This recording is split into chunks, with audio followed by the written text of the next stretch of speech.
everybody. What's again? This is the Nas Podcast, episode 3. Welcome on in, everybody. Glad to have you here. I've got my wife here, Panda. Then we'll just circle around here. Go ahead and introduce yourselves, everybody. So this is Mark Rodriguez here, guys, joining you guys once again. And with me is... I'm Wendy, also on the Droopy channel, and there's a Droopy. Hi, everyone. Drew from Najee. Titus from nowhere. God damn it. Every time you say that, it cracks me up. Back to what we were going to discuss before we turned the podcast on. Arby's, anybody who freaking has a beef against Arby's, haha, Beef. they're wrong, and I'll tell you why they're wrong. Arby's is amazing. You just have to know not to get the roast beef. The roast beef is good, but it's probably the most mediocre item on their menu. Everything else is better.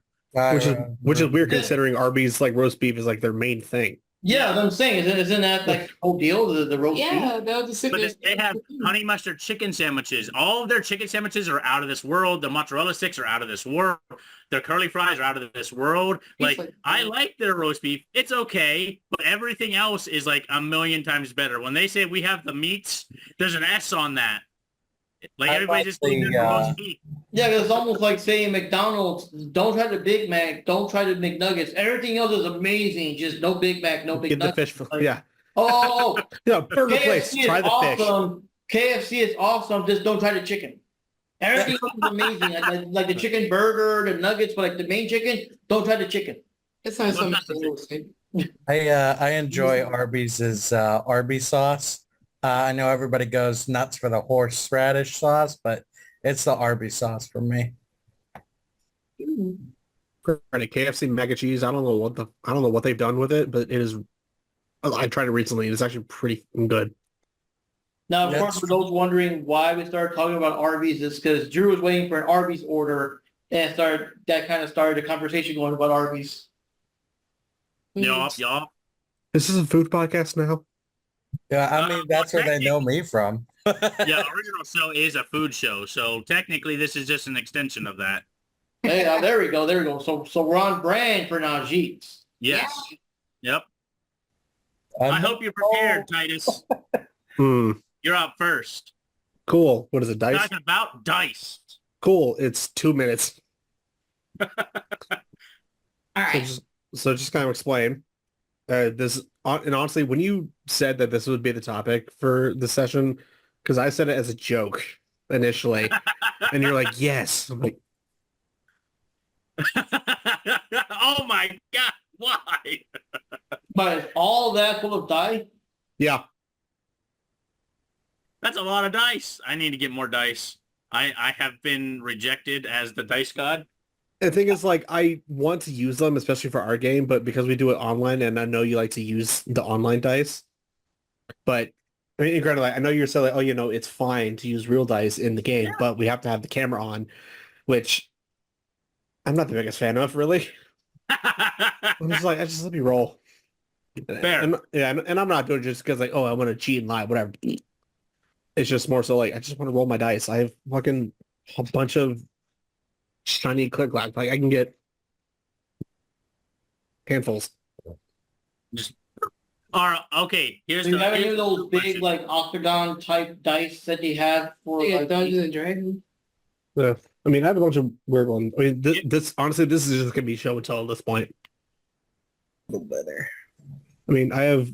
Okay, you have to be descriptive for the people on Spotify that they'll only be able to listen, not see. Oh, true. Yeah, fair enough. Where the... That's what I was looking for.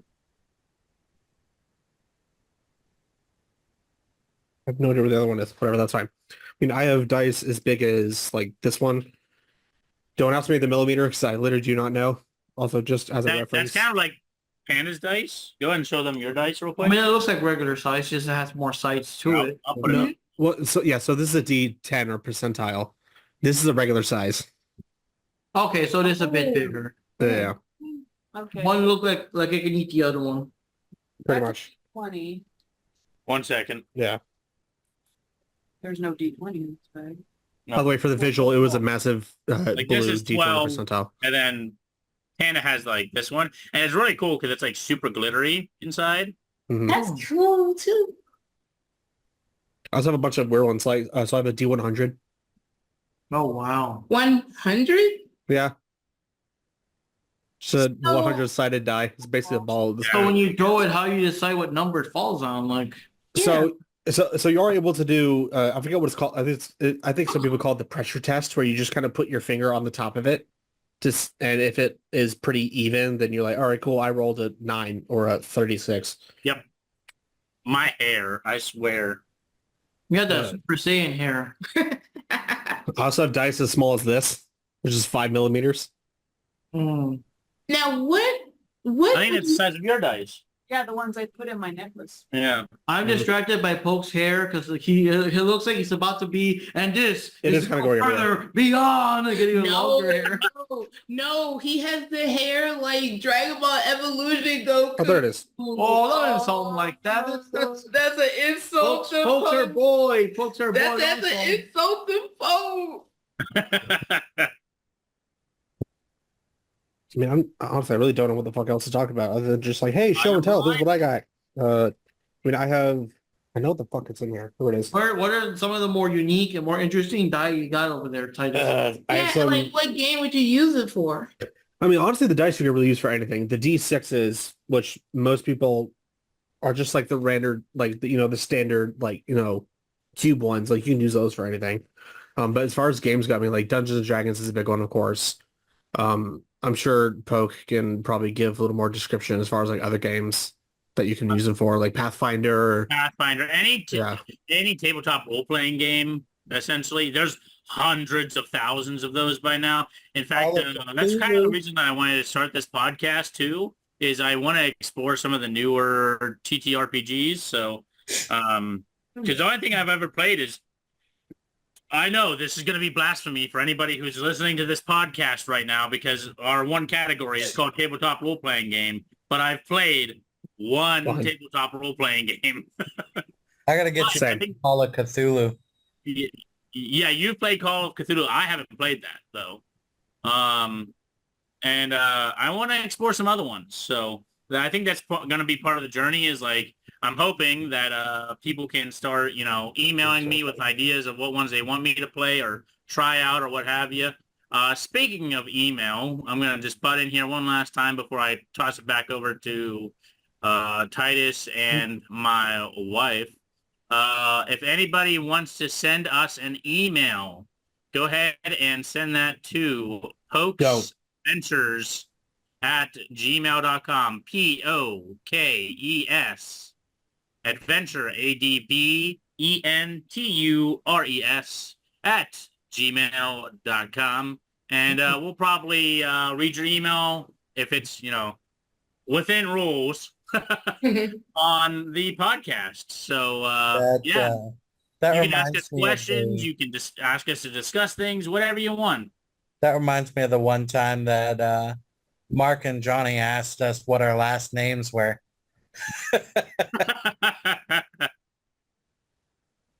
It's adventures. Over there. Yeah. I should have grabbed those. I want to throw in just a mini suit, kind of like how Titus's die thing is like a couple of minutes. I just want to throw this real quick minute thing. But I'm gonna grab something. Are you done, Titus? Or are you still gonna do more and more? Oh no! Go ahead. I'm just gonna grab like a few more. Okay. Just two little random tidbits of information, and you guys just drop in your thoughts. Number one, a couple of months ago, this is slightly wrestling related, but also food related, so Drew might get involved someday. A couple of months ago, Ric Flair released his own hot wings brand. No, you're lying. Wait, No, is this a frozen thing or a restaurant? Restaurant. Now, I know there's one in... No, honestly, I think it's like, there aren't actually restaurants, but there are restaurants that have it or something like that. It's weird. It's like a DoorDash thing. There's one like in Virginia, but I don't know about if it's spreading out more. I know they're available for like Uber orders and stuff like that. But I am a wing connoisseur. I need to go get some of these. I am a wing freaking connoisseur. yes. Yes. Now the other news we want to talk about, which is more recent, is Hulk Hogan is releasing Hulk its Hogan? own beer. Is making beer. It is the real American beer. So what you gonna do, brother, when you're thirsty and beer mania runs wild on you? You know. Hulk So Hogan is it's making- gonna be released in a couple of states. He hasn't announced like all the states yet, so we don't know. You know, we're I hoping need to sit our neck of down the woods. with I want either you or Drew, depending on if it hits in your area. If you do find that beer, buy that beer and drink that beer. Make a Najit's episode of that beer. I don't know if you Hell want to do yeah, it as man. You're promoting alcoholism. That's fine. We're 18 plus. yeah, everyone here is 18 plus. See, I don't know if you can Yeah, see that's it, but Yeah. here's the beer. So either do a segment on the podcast or make a separate Najit's video or a little collab between Poke and Drew or something. But I Well, mean, if I see it, I'm gonna film it. oh You know, hells yeah. So I need to sit down with Ric Flair wings and a Hulk Hogan beer. And also if you want to add on to that, you know, after you get tired from the eating all the wings, because that's how he markets it, and you finish your Hulk Hogan beer, then you like wake yourself up with the Ric Flair energy drink. Woo Yeah. energy. They have energy drinks. Yeah, Ric Flair has his own energy drink. Woo energy. I'm kind of not And surprised. the wings are called Woo Wings. That's why he like, but it's all funny because when he pronounces it, it's like Woo Wings. They're trying to combine both words into one. It's like wings. That man is ancient at this point. He needs. Oh, I'm glad he's yeah. kind of doing something other than wrestling. Mhm. Yeah. Because the last time he was in a WWE ring, at least, I was legit worried for his health. He had an extra retirement match last year, and he like legit It- almost died in the ring. We a lot of people thought he did die in the ring, and he Anyways, back to the regular Yes. podcast subject. Yeah. Honestly, I'm not gonna lie. I went to go grab more off my like bookshelf over here. I completely forgot how much I have. Like another bag. Oh, Oh, Are That's you awesome. the dice no, that king? is like the rest. Basically, Crown Royal bag, of course. Oh yeah, you gotta have the Crown Royale bag. Old bag. I had a purple Crown Royale bag. Oh, it's Yeah. like the sensu bean bag from Dragon Yeah. Ball. Yeah, I wish I still had mine. Yeah, so this was actually my uncle's. He played D&D like I don't remember what edition, but like years and years and years ago. And when he found out that I was playing D&D, or my aunt found out, she mentioned that I have old dice, and she kind of like offered them to me, and he was kind of like, yeah, honestly, if they're gonna get some game time, sure, go ahead. Honestly, that's awesome. most of the dice that are in here are they're older than me. There's like some old like casino die Ooh. Dope. that are also like this one is supposed to be 3, but lost 2 of its things, little pits. Oh wow. That's awesome. I mean, a That bunch die of has seen many D6s. battles. Yeah, these are all. That feels like a gambler's dice now. Like instead of it being Yeah. a 3, it's just a 1, and it's like, oh wait, you could get lucky, you could get unlucky. You know, Yeah, it's got a D30. I they like don't make any of those anymore. Like a green. So the D30. So they do. Like I saw on Amazon, I found it was like a pack. I forget how much. Like I think it was like 15, 16 like set. So you get like the regular, like, you know, this regular set. There's a D16, a D30, the D100, I think a D60, 60. All right, so I just had something like a quick, I guess just an observation. So I guess for the most part, if you're playing just a regular tabletop game, you'd probably just use your regular standard die, right? But if you're playing like some of the other games where you don't have to like move around so much, you probably use more, like you said, like the 30-sided die or the 60-sided die or the 100-sided die. Because I can't imagine a game board that have like 100 spaces on them where you can move. No. So you would win Monopoly with one hand. Yeah. yeah. So as far as like the D100 goes, I think people kind of started using that because normally with in the normal set there's a D10, so you know it goes from 1 to 0 or 10 really, and then there's a percentile, so it has double digits, so 00, all the way to like 10. So you would roll those two together. So let's say you rolled a 5 and a 30, you rolled a 35. Yeah. So the D100 is just they were kind of like, hey, let's just have it as one thing. Partly just because there's a giant debate in the dice community as far as if you roll a 0 on the D10, which is supposed to be a 10, and the double 0 on the percentile, Yeah, is it? Yeah, exactly. Yeah, some people think it's either 100 or if it's like 0 or like 1. So like, what is this considered like to be? So there's a lot of debate between that. As far as other interesting dice, I have these, and I have some metal ones as well, which I can show. But these are like some plastic, like D6s. So they're 6-sided die, but they look like bullets. Yeah, I'm saying the hell are those? Yeah, so they're just regular bullets, but they're supposed to be like 6. Like, so they're like the regular like cube 6-sided dice. How do you throw those, or how do those land, or what do you? I need to You give just- this one some more dice. She loves her dice. Here, actually, I'm going to do this. I'm just move my... When I'm Oh, just boy. sitting at home, like surfing the internet, I don't typically buy any because I'm like, oh, that's too much money. But if you take me to a shop, I'm like, I want this set, and I Yeah. want that Like, set. this is $10, this is $5, this is $6. How am I spending $80? I have 4. Yeah, but here, just Pokies, briefly, just kind of That's what show. I'm So saying. it's That's just a like, better. Yeah, so we could get a better example. yeah, so it just kind of rolls like that. So you just roll on its side and it just lands on whatever. Oh, interesting. I have this D4, which is normally a pyramid. Yes, you have the good D4. Yeah, I have this one. The pyramid one is crap. Yeah, and they also just suck to step on. Hmm. Yeah, so just, of course, it's out of camera. And for anybody who's watching the YouTube version of this is what an actual D4 or the original one, which is, by the way, doesn't roll. So it's like, it's kind of useless. It's just kind of Yeah, it's Oh, like a triangle. it's a pyramid basically. Yeah, but Let's It see what basically else. just lands. Well, I guess it would bounce once or twice or something, but Yeah. Now one set of dice I got was actually from a Kickstarter. How the fuck do I open this again? There we go. They're balls. Dope. So there's, I guess they somehow manufactured like a certain weight in them, so that way they actually can land on like a side. oh, Cool. cool. That's pretty awesome. yeah. So it's Yeah, part of a Kickstarter campaign. Yeah, it was part of a Kickstarter campaign. It's called Yeah. Orbit Dice. I don't know- Orbit. Yeah. I don't know if they're still selling them like retail yet. Yeah. The Crown Royal bag, honestly, I'm not gonna lie. So I found, there's those big ones. So there's this. Oh, there we go. There's also this one, which has a liquid core in it. So it has kind of like sparkles and glitters. Ooh, ooh. I like how that one looks. Because Yeah. all the sparkly. Okay, I just say okay. Yeah, it's like Look what? like a toddler. Ooh, Yeah.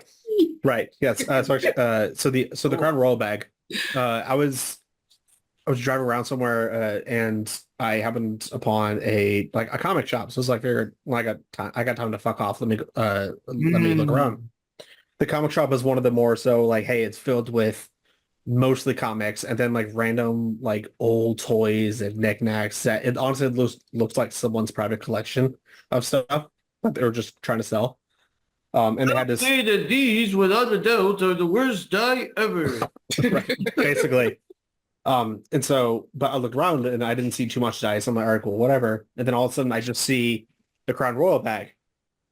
And I'm like, if my instincts are correct, I think I know what's in here. And I look in and it's a bunch of D20s. More specifically, Magic the Gathering ones. So the difference between these Yeah. versus the regular ones is that if you grab, Been downs. if you grab like a regular D20, this has, the numbers are kind of sporadic. Because it is balanced. Meanwhile, with these, they spin down. Hmm. So, There's 20, 19, 18, 17. so it kind of goes around that way, and then it kind of connects to a different side, and then goes around that way. And the reason for that is because, especially if you're playing Magic the Gathering, I believe you start off with 20 health, and then you just kind of, and then as you take damage, you just roll it down from there. Granted, there are ways I know you can get more health, and then you add extra stuff on top of that. Let's see. I got these, which are the metal bullet ones. So these are again D6s, Hmm. but they're, I don't know if you can even hear that, but they're metal. And I actually like these better than the plastic ones. Like, even though I don't really use them, partly just because the gunslinger I'm playing, he does a D12 instead of a D6. Hmm. These ones I don't think I'm really ever going to use just because I don't know how it's balanced at all. But they look like cheese. The hell? That's amazing. Is that ever playing Mousetrap or what?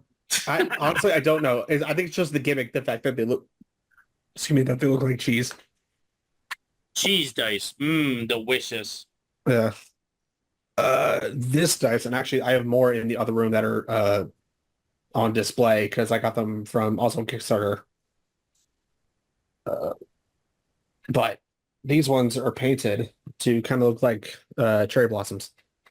Nice. Oh, those are nice. That's interesting. That's pretty cool. Yeah, and so the other ones in the room, which I'm not going to grab just because it's a little bit of a hassle, they're in a little display case, and they actually one of them is painted like the wave art piece of artwork. You know, the wave. I forget exactly what it's called, Hmm. but it's like the Japanese style like wave arts. It's very famous. Mhm. And there's also another one that I have there that has like a little solar system like inside it. Hmm. So you get an A for your show and tell class today. Yeah, basically. 18%.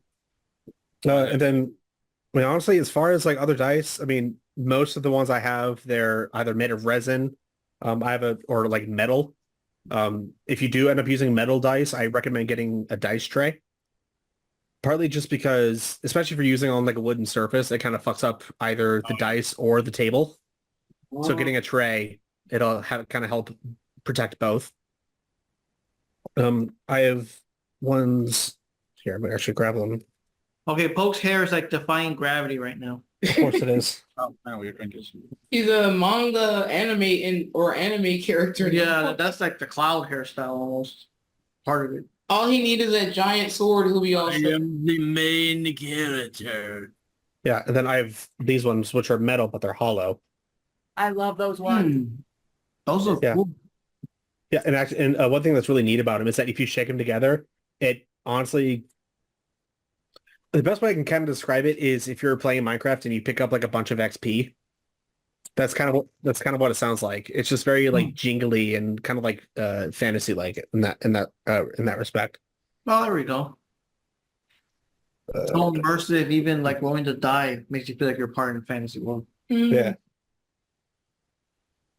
I can remember where all these go.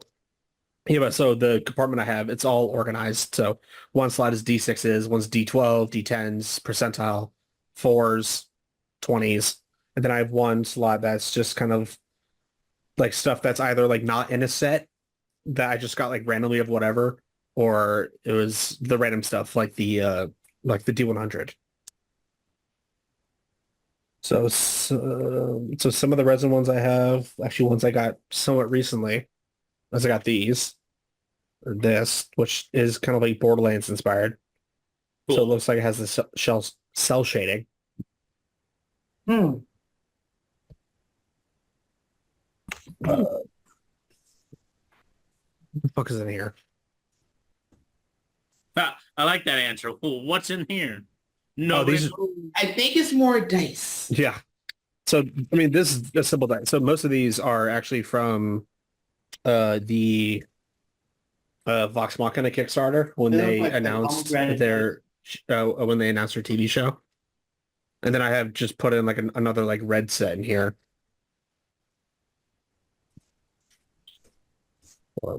That's Lord.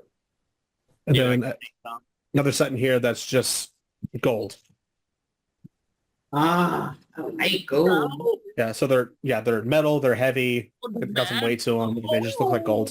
Now that set I would be the most interested in because, like you said, it's heavy. It's like metalish. I just want to hold it, hear it, Yeah. throw it at someone. Sure. Okay, no. This is not wrestling. Someone it'll hurt the most. Yeah. The only Yeah. The only set I really have the only set I really have a complaint with is one that I did get from a shop, and it's not the shop's fault at all.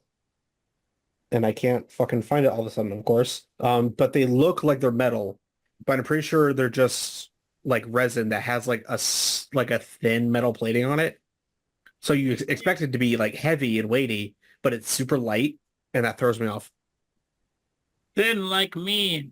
I got a pack of dice from a shop once, and they were like this really pretty matte rainbow color. Mm-hmm. And I was really excited to get them home. And you didn't get to touch like the individual dice. They were in like The containers. boxes that like had to stay shut until you bought it. Yeah. And so I took it home, and when I got them out, they hadn't sanded down any of the seams from when they were in the mold. Oh. So it was just like a rough edge all around like the one side of the Oh, hell no. I would have took that back. I hated it. I mean, I would have been like, sand this down. Wait, was it rough or was it sharp edge dice? Because I know they have sharp edge, and then I mean, there's probably the rough one, like you said. Almost all of them are rough, except for like the D4 had like the sharp points on the edges. Right. You You could just tell that they kind of like molded it, painted the numbers on, and then put it in the box. noise Yeah, warning. it. Right. And then I'm just going to end it off just because I don't know what else to talk about with these. I mean, I have a giant, of course, assortment. These are just random D20s. All sorts of shapes and not sure, well, shapes, whatever. All different types of colors, designs. Some of them metal, most of them resin. Pink. Yeah, random pink one. I have a theme of either doing black, red, blue, or green. This is also just all D20s on the one side. Like there's One day. One See, little section. I wanted to become one of those D&D players that used to have like a set of dice per character. The Mhm. thing is, I can't do that because most of the time I'm a DM, and Yeah, you're have DMing. a set of dice for every NPC is ridiculous. Oh god, yeah, no, that's insane. Oh. That's Yeah. not like Oh no, we that won't. to keep up, I'll keep track of. Yeah. So most of these I bought. Some of them were gifts. Some of them I've got from Temu, which I can regret.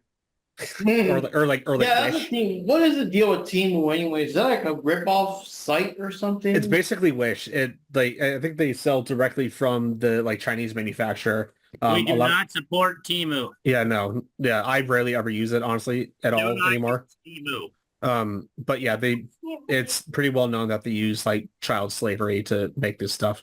Whoa, what the fuck? Yeah, it's not And, great. not only that, but they also steal credit card information, which is supposedly not true. Yeah, For their prices to be that cheap, they've got to be ripping people off somehow. And Yeah. a lot of people have said that they there's purchases on that credit card that they haven't ever seen before, and it didn't start happening until they started using Temu. So yeah. So honestly, like, I've never put in my actual credit card information. I just use like Afterpay or like PayPal. we deleted ours. Yeah, We did, but as long as you deleted it, it was fine. So yeah. we're like delete. I was addicted to Temu before we found that out. Yeah, you were. I was buying stuff every paycheck. Yeah. I'm not sure if you can see it, but there's the well, these are like kind of clear, like rainbow ones. Rainbow set. Not sure if you can kind of see that at all. Pretty cool. Yeah, this is actually I think from one of the first few sets that I bought. I also have some that actually have designs on them. So this one has like an eyeball in it, like a red eyeball. No, God. So Bring it close to the camera. I don't know if that captures it. yeah. So there's actually Oh, yeah. Yeah, there it is.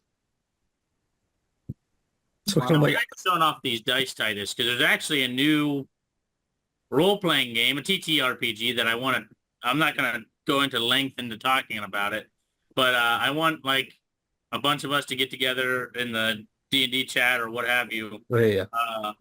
And I want to try this new tabletop role-playing game that I learned about. I don't think it's super new, but I think it came out in like 2020, 2022, something like that. Mhm. And it's called Wild Sea. Okay. And someone made a shout out to Quinn's Quest, although they're never going to hear this. Quinn is a person from Shut Up and Sit Down. I've liked his content from all the way back in the day. I watched like every episode that Shut Up and Sit Down does, and I've started watching these role-playing things that he's doing. He's super into role-playing games right now, and he's like on a quest to find as many role-playing games to play as possible, kind of. Right. Not exactly, but you know. And he found this one called Wild Seed, and I don't know the exact premise, but most of it is that nature has basically taken over the planet, and a lot of things have gone back to like the good old days because, like, you know, when the forest controls everything, you know, people don't really control much, and like anytime people have to go out for resources, they have to go into this like there's very small areas that contain people. Anytime you need resources, though, you have to go out into this like super lush forest with who knows what kind of creatures you're going to find in it. But the things of it sounds amazing. Like I've never had a role-playing game that I wanted to play so much. So Noted. And then just kind of show off actually this last little bag because I forgot which one it was. This has some more fat D20s. Ooh. I don't know why. I like the big ones. Yeah. A metal D20, or sorry, D100. That also weighs a pound. That's like when one of the players gets out of line, you fucking talk that bitch. And it's Basically. like one dude's like overpowered and whatever and keeds cheaping everyone. Like, knock it off. They knock him out of the game. Actually, hold on. Just continue. 1 second. Wow, 1 pound. I don't know. It's just I don't want a pound of metal flying at me. Jeez. That doesn't work for me, brother. Yeah. I'm pulling this out because I'm pulling out metal dice, so I need a dice tray. Yeah, so I mean, I have also have dice that have, what does this one have in it? I think this one has like a frog in it. Not sure if it's able to pick that up at all. Nah, I could kind of see the shape of a frog there. Yeah, it's kind of, yeah, D20s are a little bit harder to kind of deal with. This one has a turtle in it. So granted, so some of these that have like stuff in it, like a lot of these are sets. So they have like the full kind of range of them. But this has the turtle in it. Oh, bunga. Yeah. dude. Oh, random weird ones. say that again. Those are so cool. Random weird ones. Here's a D5. I hate it and I like it at the same time. Yeah, it's super weird. Never know when I'm really ever going to use it. It's just kind of a gimmick at this point. He's making a character just that It's uses just having it D5s. just that with it. Right. Yeah. This is a D7. What? So again, super oblong, doesn't make any sense. Yo, I am making a gambler class that uses D5s and D7s. I have to. It just, That way you get to use your But fancy when you- talent. yeah. Or something. Yeah, I mean, granted, Ones like, that just granted, gonna some of these give are you- honestly just gimmicks. Like they made it to made it. Yeah. Not just collector items or things. I would One Basic. a die that has like 3 1-pips, one that has 3 6-pips. The like this is the D24. These So like, dice that like- someone would buy just so they could say that they have them. oh, this is the set that I said is that it looks like metal, but it's super light. Oh, Like they're pretty, but it's Shiny. super light. It throws me off. Titus, did you buy these just so you could say you had them? Maybe. Maybe. Some of them maybe. Granted, there's no one really to brag about. Oh, another D30. But That Arby's order taking forever there, Drew. I know. yeah, it's been a while. One in here. Oh, you know what? Well, that's one thing you could also do, Drew. Just like the last time you ordered the, what was it? Tavern style pizza. Tavern. The pizza. You ordered it too. Yeah. Yeah. Try to order something unique from someplace. Oh, I Obviously, did. I always do. mini not deets episode within an episode. You know? Oh, we tried we had a recipe pay-per-view last week and we had like all the gang over to eat and chill and whatever. We had like wings. We had, oh God, we had wings. Yep. We had pizza. We had, like, they brought like cookies and stuff. We brought cookies and whatever. But we had that tavern style pizza. It was pretty good. cut up in them squares and stuff. It was pretty good. At Not least gonna lie. yours was in squares. Mine was just random shapes. Mm. I'm not gonna lie, I kind of forgot about some of these sets. Do a couple more, Titus, and then we'll. We'll go through this. So these are just black with like cracked gold in them. I like that. So there's a metal set. That looks like something that Black Adam would use. Yeah. I think it's called like dwarven gold or something like that, and then I have a silver version as well. What did you? Oh, just scrap this. Really fantasy. So silver version. And they be cooked. I have another. Yes. We have a question, a very important question here. Go ahead. Whoa.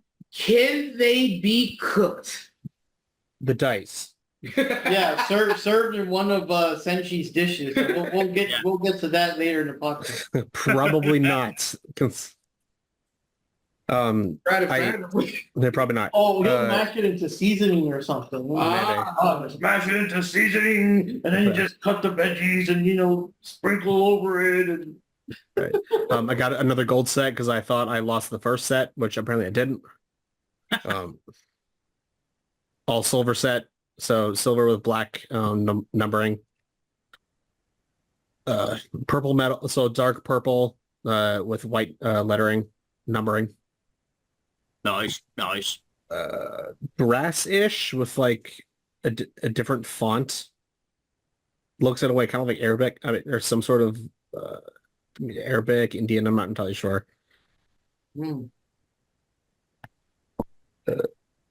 I mean, it's not much else. I mean, I have these like copper-ish brass ones with green numbering, which Those I think pinkish red ones look really cool too. red ones. You like hovered over them a couple times. I don't know what they are, but These ones? nope. You went right past you touched it when you grabbed, but not that one. To the right, left. I know, it's like which one? My left, your right, probably. Pink. And nope, you went right That's- past it. It was right. Okay, go back to that turquoise one you touched. Now go to the left. Your left? Just go left, and I'll tell you if it's the right direction. Yes, but down one towards you. That one. Got it. Okay. like a human crane game. I know. So the red, actually. Yes, those ones are really cool looking. Yeah, you said pink. I'm like, there's no pink in here. I have that It was hard to exact tell from set. far away. Yeah. I have that exact set myself. The red and black zircon or whatever it is. I forget. I think these were a gift, actually. Yeah, those ones are really nice. I like the red and black.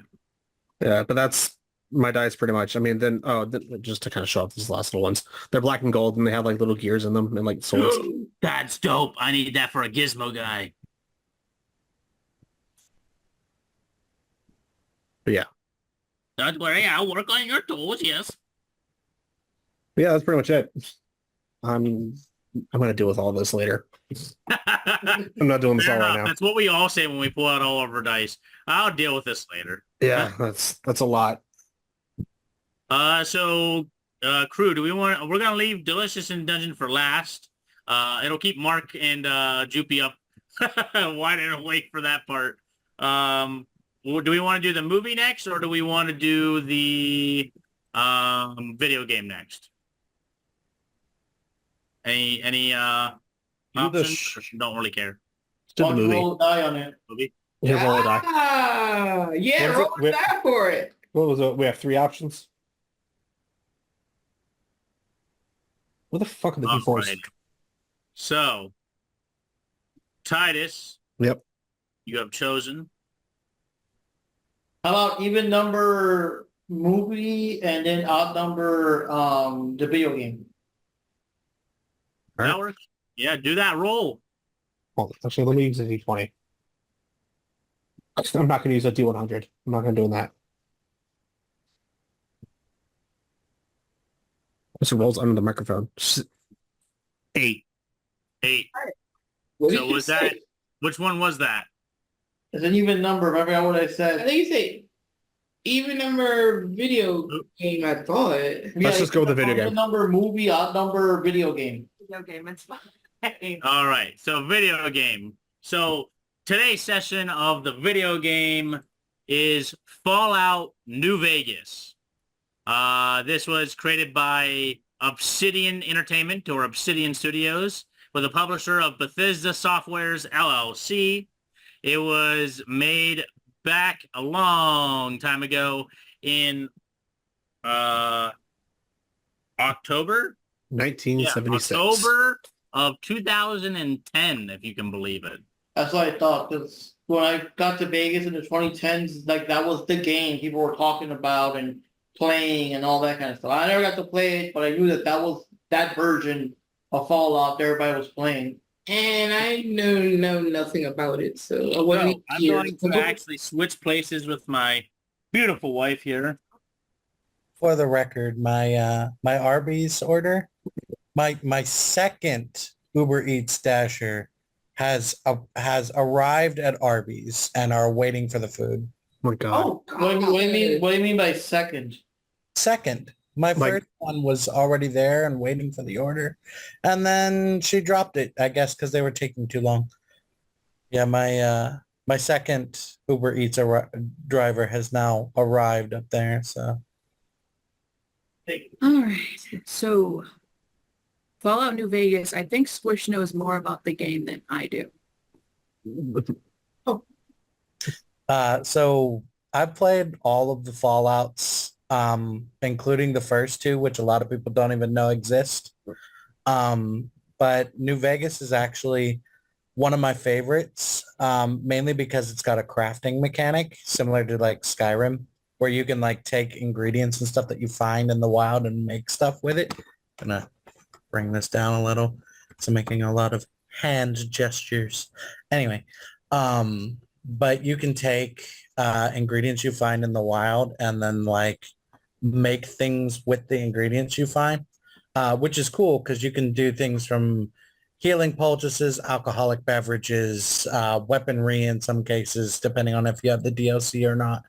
I enjoyed the crafting mechanic a lot. I'm also a very big collector style gamer. Like you have your multiplayer fans, your racing game fans, your open world fans, whatever. I like collecting in my games. And so with the Sunset Sarsaparilla star caps that you can collect along the way, those are pretty cool. I also like getting all the crafting recipes that aren't like things you start out with. I also like collecting all the named weapons. Like there's special versions of each weapon that are like named and do special effects. Those are pretty cool. But basically the game premise is like most Fallout games. It's post-apocalyptic. After the world gets bombed, you end up in this particular game, you end up getting shot in the head in the opening sequence, and someone digs you up out of the grave, presumed to be a robot. Nobody's actually sure on that, but you get dug out of the grave and put back together, and they're like, hey, you were delivering a package to someone in a post-apocalyptic town, and that package was valuable, so you got shot in the head, but we fixed you. I had a question though. Since this is called Fallout New Vegas and not like, Fallout 2, 3, whatever, is that kind of a side story or alternate story or something like that? It's not part of the main canon. It is a canon story, but it happens simultaneously with Fallout 3. Oh, so it's sort of like the Persona games play out. You have those little side games away from the main games. Right. But as you play through the games, you come across different factions, some good, some bad, some crazy, and it's up to you to determine if they're worth investing in. Like the three main factions are Mr. House, which is the owner of New Vegas, which is Las Vegas after the bombs. And he owns like a small robot army to try and keep everything secure. There's Kaisar's Legion, where he's very militaristic. I don't want to call names and stuff because he's not evil, but he is very militaristic. Doesn't likes, he'll kill you. He means evil. He makes examples of entire towns. He doesn't say it, so we will. He's evil. And then there's the NCR, the New California Republic, the supposed good guys, who try and do forced democracy on everybody. You are either with the NCR and part of this almost communistic society, or you're not. Yeah. That's too political. That's too political for me, brother. Let's be honest, house is the right way to go. I always go with house. I tried to do the other ones a couple times, but house is my favorite. You can take down all of them and kind of become the new house. Yeah, that's very true. Which I like doing. I like just destroying all of the other factions and then being like, I am the king now. I'm the king now. Mr. House is actually not a robot himself, even though a lot of people think he is. He actually made like a cryogenic chamber to keep his body alive and keep his subconsciousness inside of like an AI. So when you first meet him, he's just a giant like head on a screen. So you think he's a robot. I'm just saying that sounds familiar to something. I'm just saying the people who watch the show know what I'm talking about. But If you know, you know. he's not really a robot, though a lot of people that don't play the game fully think he is. He's just a decrepit old man. What do you do with Mr. House when you find him? Like, if you don't side with him, what do you do? Play jazz. I have my thing that I do, but if I don't side with House, so the first attempt that I tried not to side with House, I wanted to do Kaisar's Legion just to see how messed up the world would get. And for some reason, I didn't get past the part where like you become his general or whatever. I just never played that part of the game. I probably should. I probably will after this podcast. But the NCR is boring. I'm sorry. The NCR is boring. They don't really do anything for you when you join them. They're the chosen protagonist. If you've ever played games where they clearly want you to pick one side, yeah.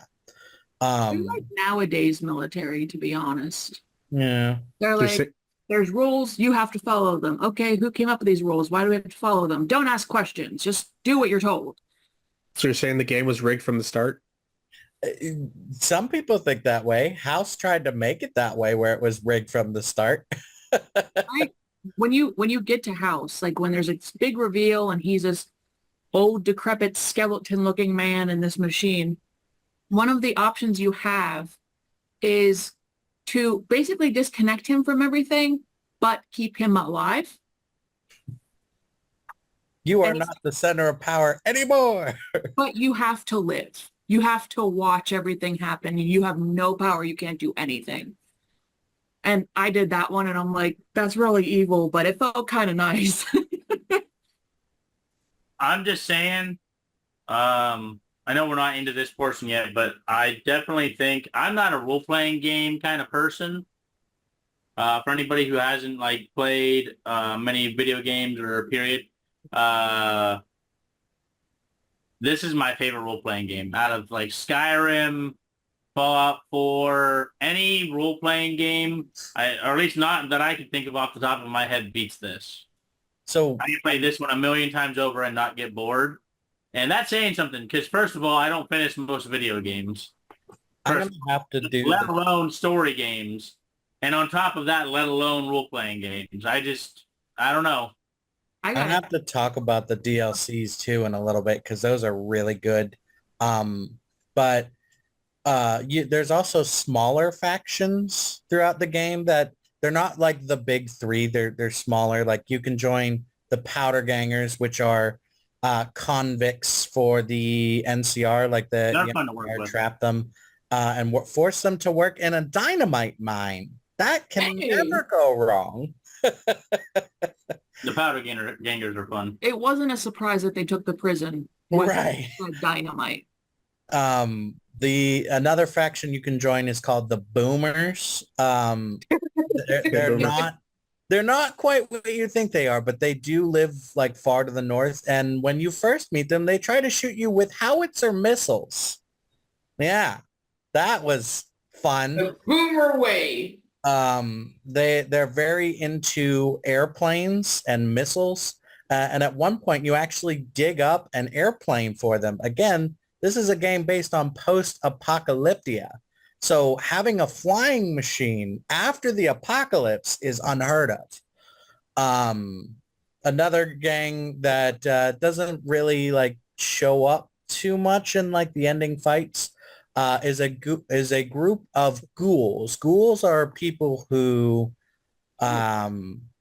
they were touched by radiation a little too hard, and so they kind of got melty face. But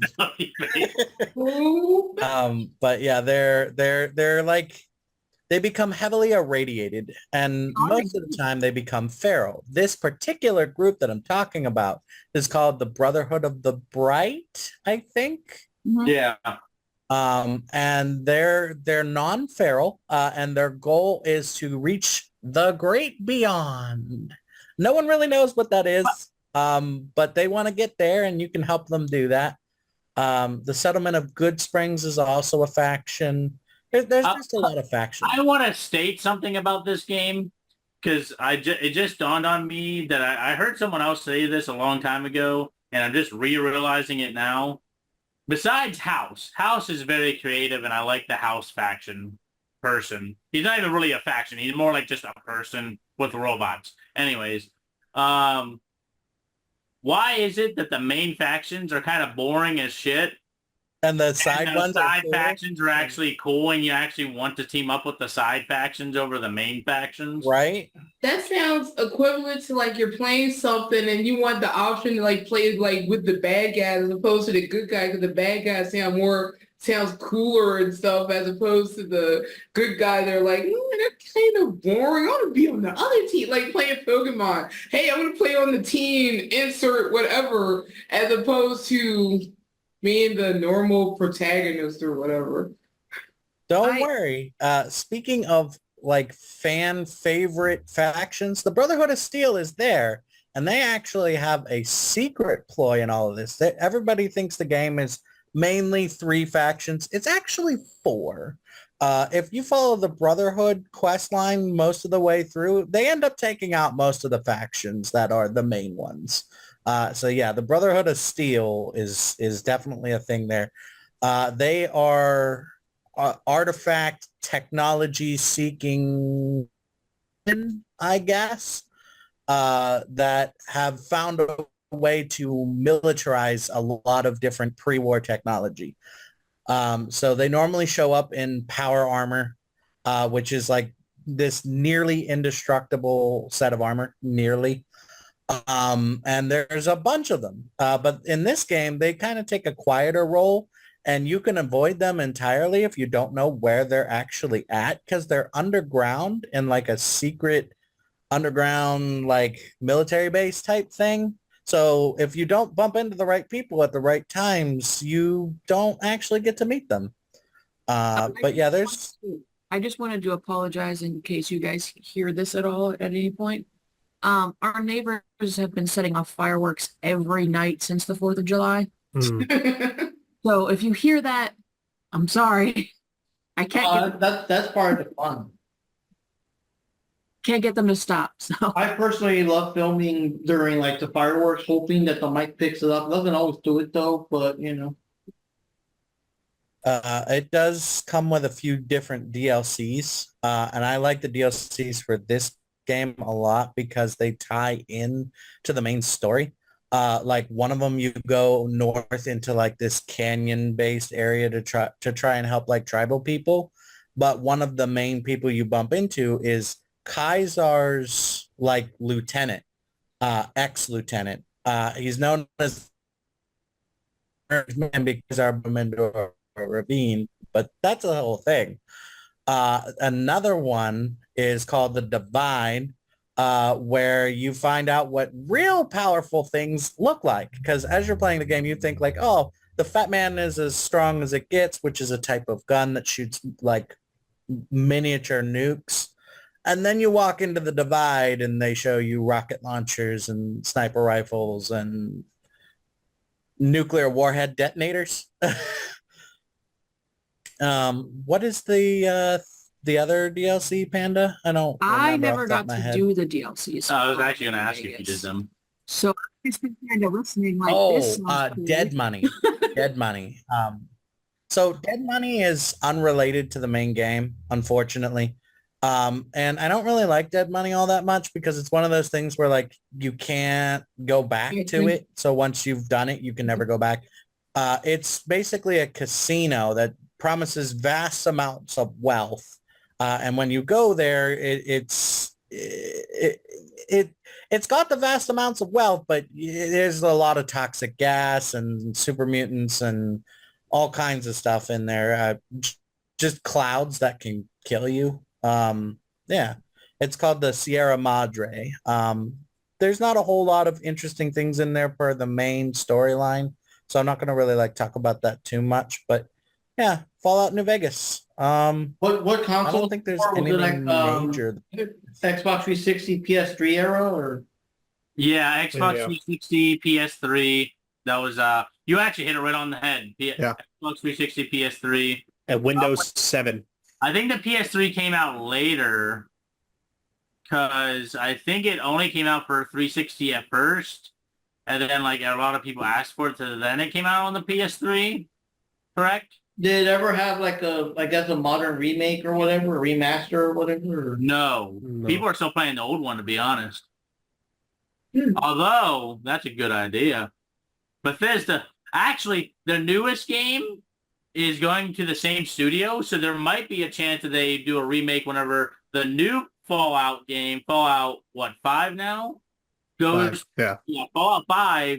Obsidian basically said, "Hey, our hands are full, so we're giving it to that studio who made New Vegas for Fallout 5." Well, when they do that, there's a chance that they're going to make a remake then, because I mean it's already in their hands. They might as well make a remake, or whatever it's called. Yeah, but I don't want them to rush it and mess up 5 just to Yeah. put out a remake of New Vegas. Yeah. By the way, for everyone listening, no one's promised to make a remake. That's just my conclusion. Fallout 5 for sure is going to the same people who made New Vegas, but the remake is not promised. I'm just saying that there's a chance that afterward they're like, well, you made 5, maybe there's going to be a remake. So On the other side, if they do a remake, and then Pope can be like, called it. yeah, exactly. I'm magic. How much have you played of New Vegas? Like 2 seconds. So I downloaded it and like got to the main menu screen, but something else ended up like popping up, so I couldn't really do anything. I haven't really been able to get back to it. So honestly, I know very little about this game except for the thing I said where the game was rigged from the start, which the guy who shoots you in the head, that's what he says.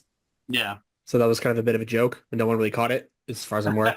That is still 2 seconds more than I ever played it. Yeah. And then actually that same guy, he's voiced by Chandler from Friends. Well, I didn't know that. Yeah, Chandler from Matthew Perry. R.I.P. Hey, gotta pay the rent somehow. Yeah.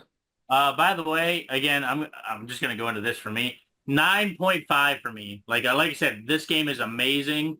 The only reason I wouldn't make it a 10 is there are some flaws. Again, listening to the stories can be a little bit long, depending. And secondly, the biggest thing that I have a problem with this game is, again, the main factions. They're I'm gonna boring. bless you, but you didn't sneeze. I'm The main factions are boring as hell, besides House. You got good, evil, Oh, and his own wow. intentions. I have, and it's just like savagery, it just feels like. I haven't gone the full route down Legion yet. The only person I was really loyal to in that game was the I forget his name, but the soldier that you meet in the giant dinosaur at that one inn. That Oh, Manny?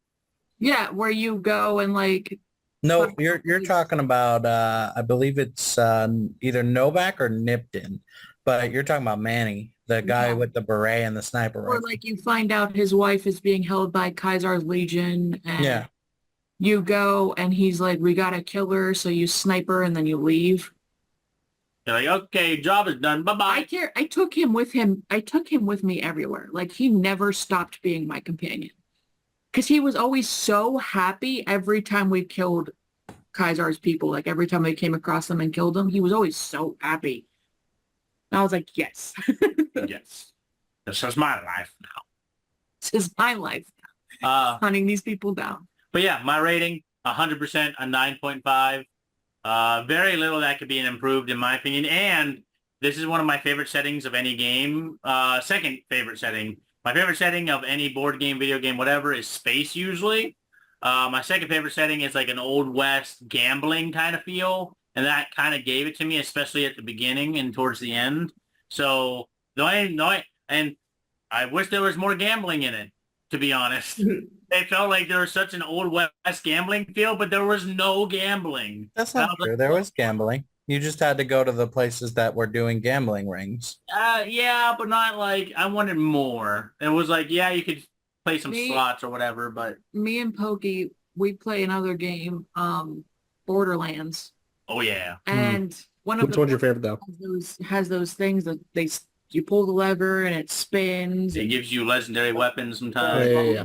Out and collect a bunch of money and then just come back and sit there and do that for hours. See, that could have been implemented in Vegas, but it wasn't. There was no thing where I could pull and get a gun out of it. That seems Well, like you can't get a gun out of it, no, but you can sit there and play the slot machine for days. No. Well, That was me until you in Sonic 2. until you get kicked out of the casino for winning too much, which is actually an achievement to get kicked out of all the casinos. Panda, we're just gonna go around the table. What would you rate it? Couple years ago, it would have been really high, but I've played a lot of video games since then. So it would have to be an 8.5 for me. Oh, It's still my favorite Fallout, like by leaps and bounds, but there's no way it beats Skyrim. it doesn't beat Skyrim and it doesn't beat Dragon Age, which I'm currently racing my way through again. So Frank and I would ask you, but you said you played 2 seconds of it. No, you can rate it if you like it. No, but I don't think, we're gonna have to ad lib that again. You called him Franklin. Oh What? shit! I didn't even catch that. Apparently, you said my name. Did I? yes, you did. Yeah. Yeah. Try it again. Titus. Say Titus. Okay, 3, 2, pause 1. and say it again. Titus. Yep. I would go to you about this, but you've only played like a minute or two of it, so Yeah. Actually, the one thing I do want to add, just because you mentioned briefly, what Borderlands do you prefer? Oh, that's the God. one that we played multiple 2. two. Yeah. Yeah, honestly, if they could make Borderlands 3 like the movement mechanics and everything with a Borderlands 2 story, that would be like the top tier. Here's my thing. I like the gameplay of 4 the most, or 3, or whatever the newest one is. Well, there's 3, and then there's like the Tiny Tina's Wonderland. So Tiny it's like the Tina's fan. in another category. I love Tiny Okay. Tina, but that Okay. is something else. Count that as Borderlands. It is, but it isn't. Yeah. So it's what? 1, 2, the pre-sequel, 3. Yeah, 1, 2, pre-sequel, 3, and then Tiny Tina's Wonderland. 3 is the best gameplay I've ever experienced. Yeah. But the story, I've only gotten I played through two like a million times. Mhm. I cannot get through 3 because of the lack in story. But I love the gameplay. I like the skill charts. I like everything better in 3. All the Mhm. mechanics are better, but the storyline is a snooze. And I think the problem of the story is nothing compares to Jack. Yeah.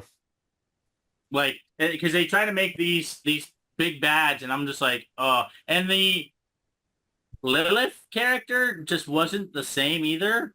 which was weird to me because I thought it was the same like actor, but like it didn't like it in the second one they were much more enthused, had a lot more emotion, and in the third one it was just like lackluster, and I was like, what's I don't know if it was a different actor or if they Right. just it felt like honestly, it felt like they got a pay cut, and they're like, I'm gonna do half as much work if you're gonna pay me half as much. Maybe. Yeah. He's Yeah. always a Borderlands villain. Like, Yeah. he was so funny.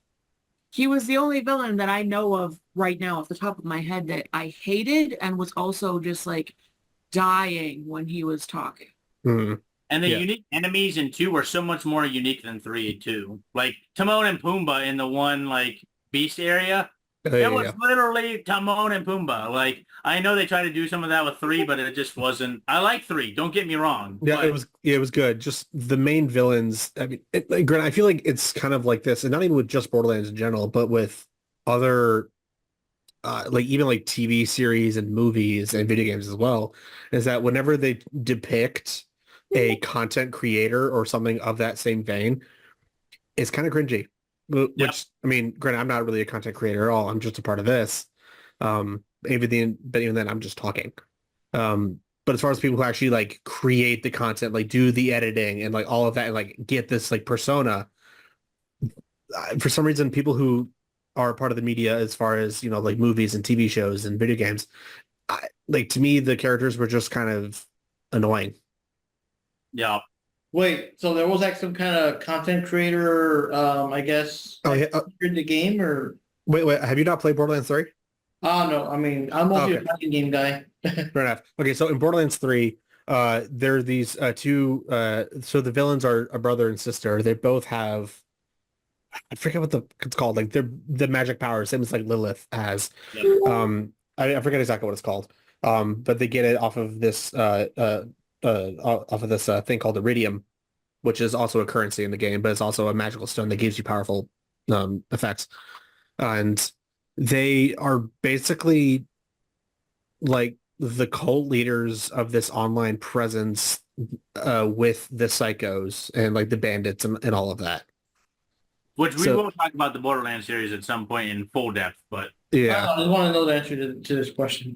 Go on. Yeah. So but they had it to where like whenever they would make an announcement or anything, it was always like it was the start of a YouTube video yeah. where they were like addressing their It was audience so like directly. cringy. It was so bad, especially since like their powers and stuff, what they could do, like with I think it was the brother could steal the power and then give it to the sister. Yep. Yeah, I think so. Yeah. She could It's use been a minute. powers. That was their whole thing. I Mhm. thought that was very interesting. Yeah. But the See, fact that they basically made them spoiled YouTubers just killed it for me. yeah, the ability sounded amazing. I was like, oh man, I'm gonna be into this. And then whenever they were like spoiled, it felt like spoiled teenage YouTubers, and I was like, Yeah. nope, not for it. And they could have been the new Jack. I'm gonna say it right now. If they took that in a specific direction, I feel like they could have been the new Jack. But no. It could have been funny, but it wasn't. Yeah.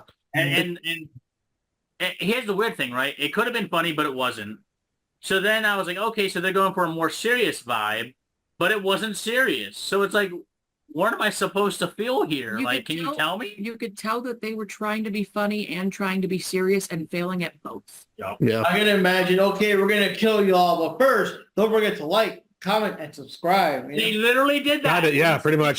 That's kind of hitting the nail on the head. Oh god. They really, they 100% like you. That I'm surprised you've never played the game because that was an exact line. Yeah. So, Yeah, yeah. that It was so bad. Like, Yeah, I mean, yeah. The only part of the story that I like, at least trying to remember off the top of my head, because it's been a while since I played Borderlands 3, is the part where, spoilers if no one's ever played it, is where they kind of go into a little bit more of the backstory of the kids, where you end up meeting their dad. I've never played that far. Oh, okay. Well, there you go. Yeah, so you end up like kind of going onto like a different planets, which is I think the planet they're trying to get to, or the one that they just came, or the one that they're born in. It's been so long since I played. But you end up meeting this like this adventure archaeologist. Come to find out later that he's actually their dad. And I think like him and his now deceased wife, I think they adopted them. And he like his bit of the story for them, I liked. Yeah. That the main two villains, not so much. But granted, even then the dad, like he's just a regular normal NPC. He's just kind of the dad who's just like He's just there. yeah, I tried my best, but this is just kind of how they are. Like Have you guys maybe I ever did something wrong. I don't know. Trolls movie? What? Hmm? The new Trolls movie. No. You I know, haven't like seen that. little trolls or dancing. The villains in that one are like copy and paste of Borderlands 3. Oof. Like copy and paste, brother and sister, you know, the backstory with the dad and, you know, being these famous like vloggers, singers, whatever. And it's so cringy. And I'm like, oh, I'm getting flashbacks. Is this for the what trolls band together? And I think they're just trying to like get like they're like, oh, you know what, if we're making our video games talk about social media, it'll resonate with younger people. And it really is. Why, hello there, fellow kids. Yeah. Why, hello there, fellow children. No, Right. yeah. Right. Well, I mean, granted, as far as like, the Trolls movies, that makes sense because they're kids' movies. Borderlands, I mean, yeah, mostly it's played by teens and yeah, some adults, but it is rated M for mature. Of course, Yeah. there's like blood and gore and all that, whatever. But it's supposed to be mature, so it's supposed to be for a more mature audience. But it was the fact that they brought like the YouTuber kind of like content creator aspect into it and kind of half like it's kind of as you said, they tried to do serious but also funny, but failed at both. They were trying to half-ass two things instead of full-ass one thing. Good there you go. So, Well, but I was just about to say right before we finish this video game segment, Drew, if he's still around. I think he's eating. that might be Well, I think by now maybe his Arby's finally arrived. Yeah. He's got some meats now. All right, we'll have him answer when he gets back then. But in the meantime, we're going to switch over to movie. So give us some information about this movie to begin with, and then we'll go into talking about it. So Saw 2, rated R, filmed and released in 2005. The director is, oh God, I'm going to butcher this again. Darren Lynn Bousman. I think it's Bozeman. Bozeman or Bosman. Bousman, maybe. The boss man. Bow. Writers Leah Whannell and Darren Lynn Bousman, which is the same guy. And very important, the stars. For Johnny Wahlberg, yes. Beverly Mitchell, and Frankie G. And the big one in here, if anyone knows of any of Wahlberg's films, he's kind of a big star in movies, so. And then now you can go ahead and talk about- Marky Mark? Yeah, Mark. No, that's Mark Wahlberg. Before we hop into the movie too much, Squish, we ended the video game segment. What would you rate Fallout New Vegas on a 1 to 10 scale, 10 being the best? So back when it first came out, I'd say maybe like a 9, but it's more like a 7 these days because of everything that's came out since then. That's what Panda said. Or I- close to it. Yeah, similar to what Panda said. So in other words, the game just didn't age that well. Is what you're what you're both kind of saying. It's not Mechanically, it's okay, but well, it's that they've come out with so much stuff that it kind of like, you kind of got to make room at the top of the charts for other games. But so Saw 2, I don't know if anybody's watched it since we said about talking about it. Mhm. It is one of my favorites. I know that people have been asking me to pick my favorite Saw, and I still have not fully decided on what that is. But Saw 2 is a movie where there's this cop who seemingly is a horrible father, horrible cop, just angry older man. Yep. And he gets into a fight with his son, basically tells him to fuck off to his mom. And then it cuts to Jigsaw's killing again. He's killing people again. They're like, oh no, this is horrible. Well, This cop usually wouldn't care. He's like, I'm not into all that big stuff. I'll take the little stuff. You know, I'm a desk jockey. I don't want to do any of that serial killer stuff. I've done that stuff in the past. I'm done with it. Yeah, he's like, I'm done with it. I don't, you know, it's not worth risking my life and my sanity. Well, Jigsaw calls out for him in specific. Like at the site of one of his games, it's written on the ceiling for him to take it, for him in specific to take a closer look at the games. Well, he basically blows it off. He's like, no. Yeah, no, you can't make me. So we'll skip forward a little bit and they find out where Jigsaw's hiding. They find out where his base is. So they go there. Quite a few cops are killed. Typical trapped bad guy base. You know, reverse bear traps ensue. Well, they get to Jigsaw's room and Jigsaw seems very comfortable. Like he's just sitting there like, oh, you're finally here. It's about time. And he's like, before you take me in, you might want to take a look at these monitors over here. And it shows that his son, along with a lot of yeah. Hold on, repeat that last sentence because it kind of like flag froze. Yeah. It'll be, Unstable. there you go. Are we good? Yeah, get to the part where you're saying that they finally arrive and Jigsaw was waiting for him. So they're in Jigsaw's base.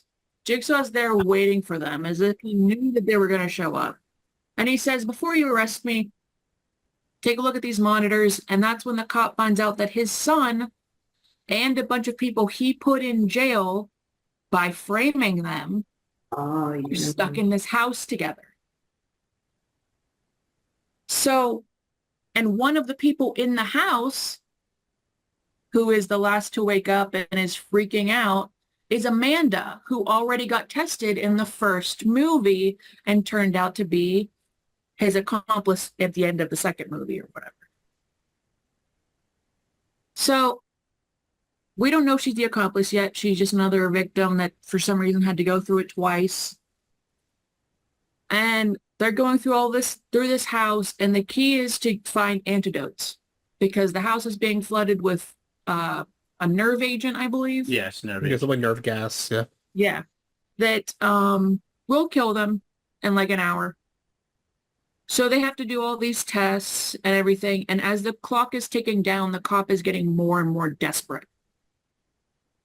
And Saw is looking at him. Every time the cop gets desperate, he's looking at him and goes, I promise you, if you just sit here and talk to me, your son will be completely safe. I promise you that your son is in a safe place. If you just sit here and talk to me until time runs out, you'll both be fine and you'll both get out of here. And you know Jigsaw, he's very literal. He'll tell you the rules of the game. Yeah. But the cop's not listening. The cop thinks he can literally beat the answers out of Jigsaw. So people in the house are dying one by one. They eventually find out that the boy's father is the one that framed them all. And eventually it's down to the boy and Amanda. And at this point, the dad has beaten all the sense out of Jigsaw. Like he's literally punched him, you know, kicked him, whatever. And Jigsaw's like, all right, fine, I'll take you to the house. So Jigsaw takes him to the house like he said he would. And he lets him in. And the guy's running through the house and no one's there. So the guy makes it down into the bathroom from the first movie. The bathroom is in the basement of this house. Mm-hmm. And the cop gets knocked out and chained up, just like the people in the first movie. But Amanda's the one to close the door. And she says, game over. Right? And she gets back in the van and she's with Jigsaw and everything. And then it cuts back to the base, the warehouse where all the other cops are. And there's a safe right beside where Jigsaw was sitting, and it opens, and there's his son completely alive and well. And safe. And they, Yes, he was safe. He was Well, not well, but he and was safe. you got one major point too. They the cops, like 2 minutes after the detective leaves, who's played by Buchanan.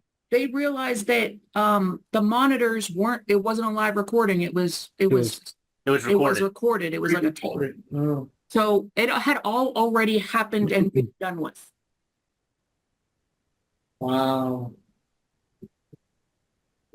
And Now, a man one thing I- in there to make sure the kid got out. Do you want to start with your thoughts first?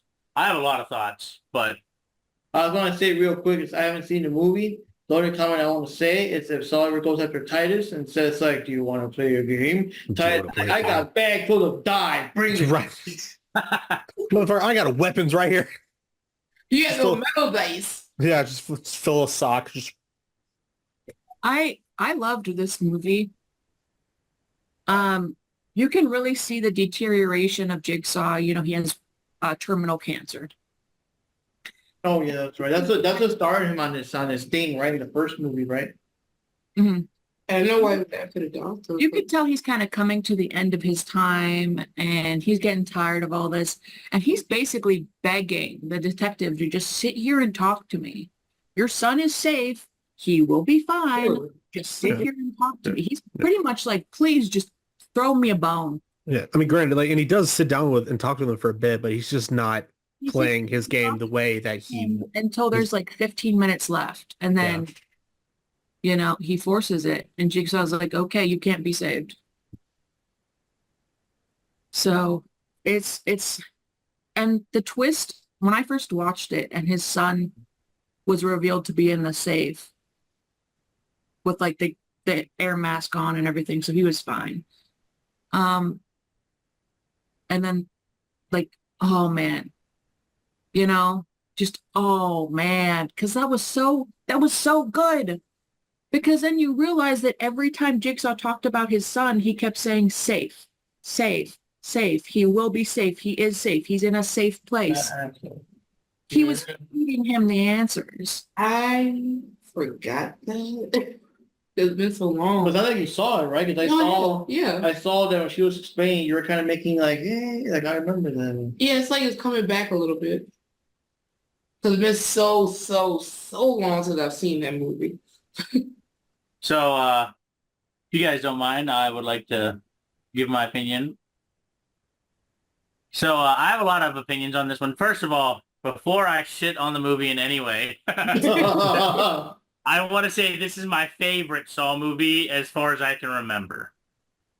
But there's some things about it that I'm like, okay. And there's some good points about it too that I want to state. So at the very beginning of the movie, the detective, which is played by Buchanan, they go into that place where like the one game happens, and then they say like, hey, like this happened, and I think Jigsaw's trying to call you out. And without any indication of anything, the detective looks directly to the roof and goes, yep, see, it's right there. And it says like, and it calls him out, but he knew exactly where to look, which is like, She pointed up. she didn't point up. She did. I'm telling you, she did not point up. She pointed up. She pointed up after he looked at it. Roll the clip. We always have like little bickering about movies and stuff because I remember stuff he doesn't and he remembers stuff I don't. The second thing that I have a problem with is when they're going into where Jigsaw is actually, there's a whole bunch of cops that go into there, and a bunch of them die. I'm not going to say how, but they die going up the stairs to Jigsaw. I know where you're going with this. And two things on this. The first one being the rest of the cops just go, meh, these guys are fine, and walk over the live cops that have had their legs cut off and walk up the stairs thinking, you know what, this staircase is safe. What?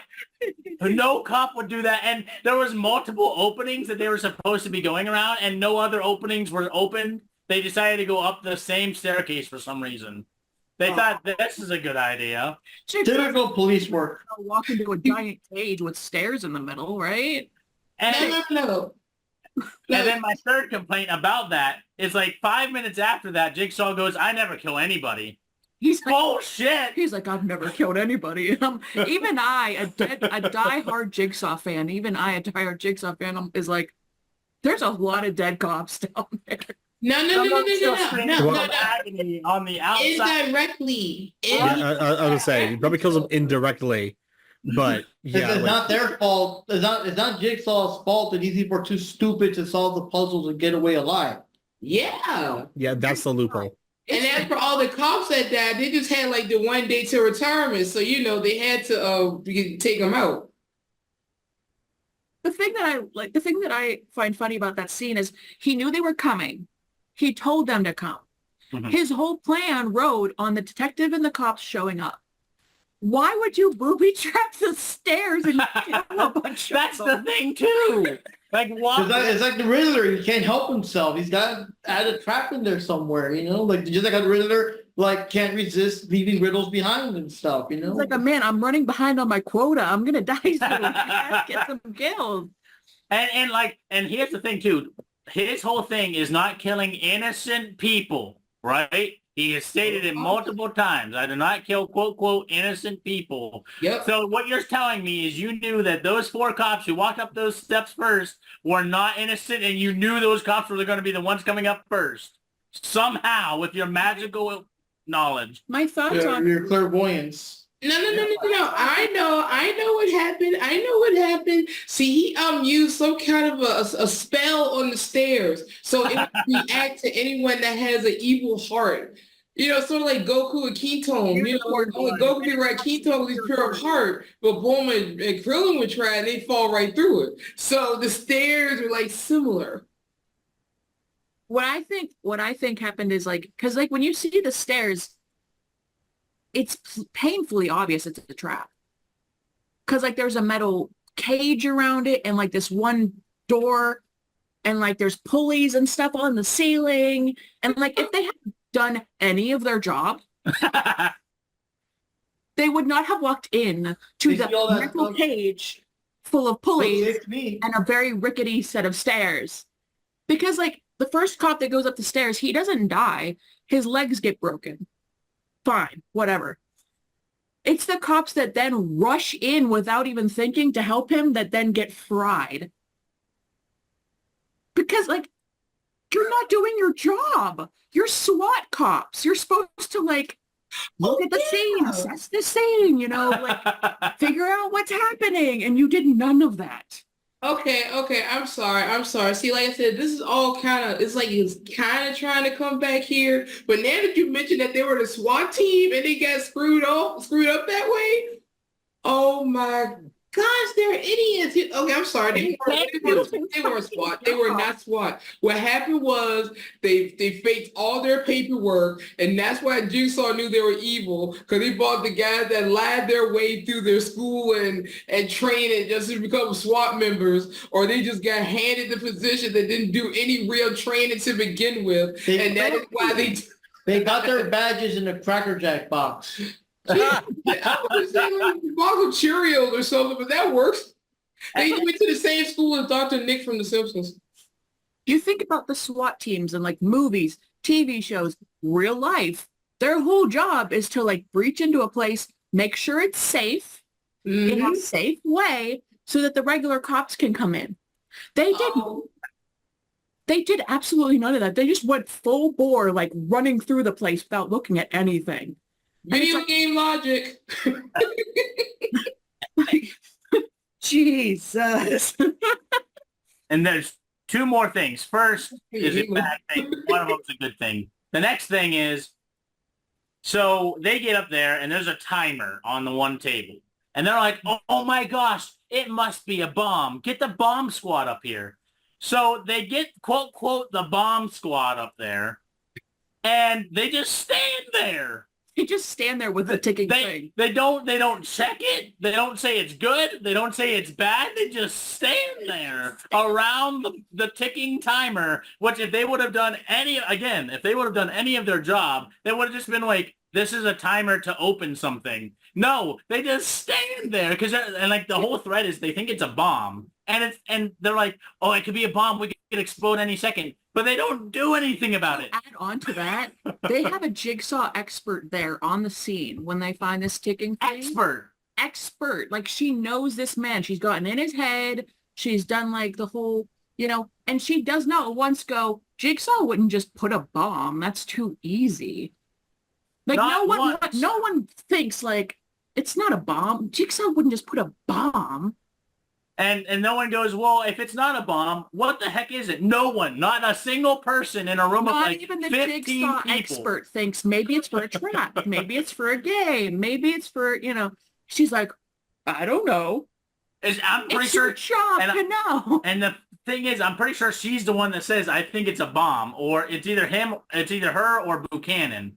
And I'm like, oh my God, please. We watching it, like the first time I'm like, oh, it could be, because like, there's only been one Jigsaw movie, and the surprise ending was pretty good for me.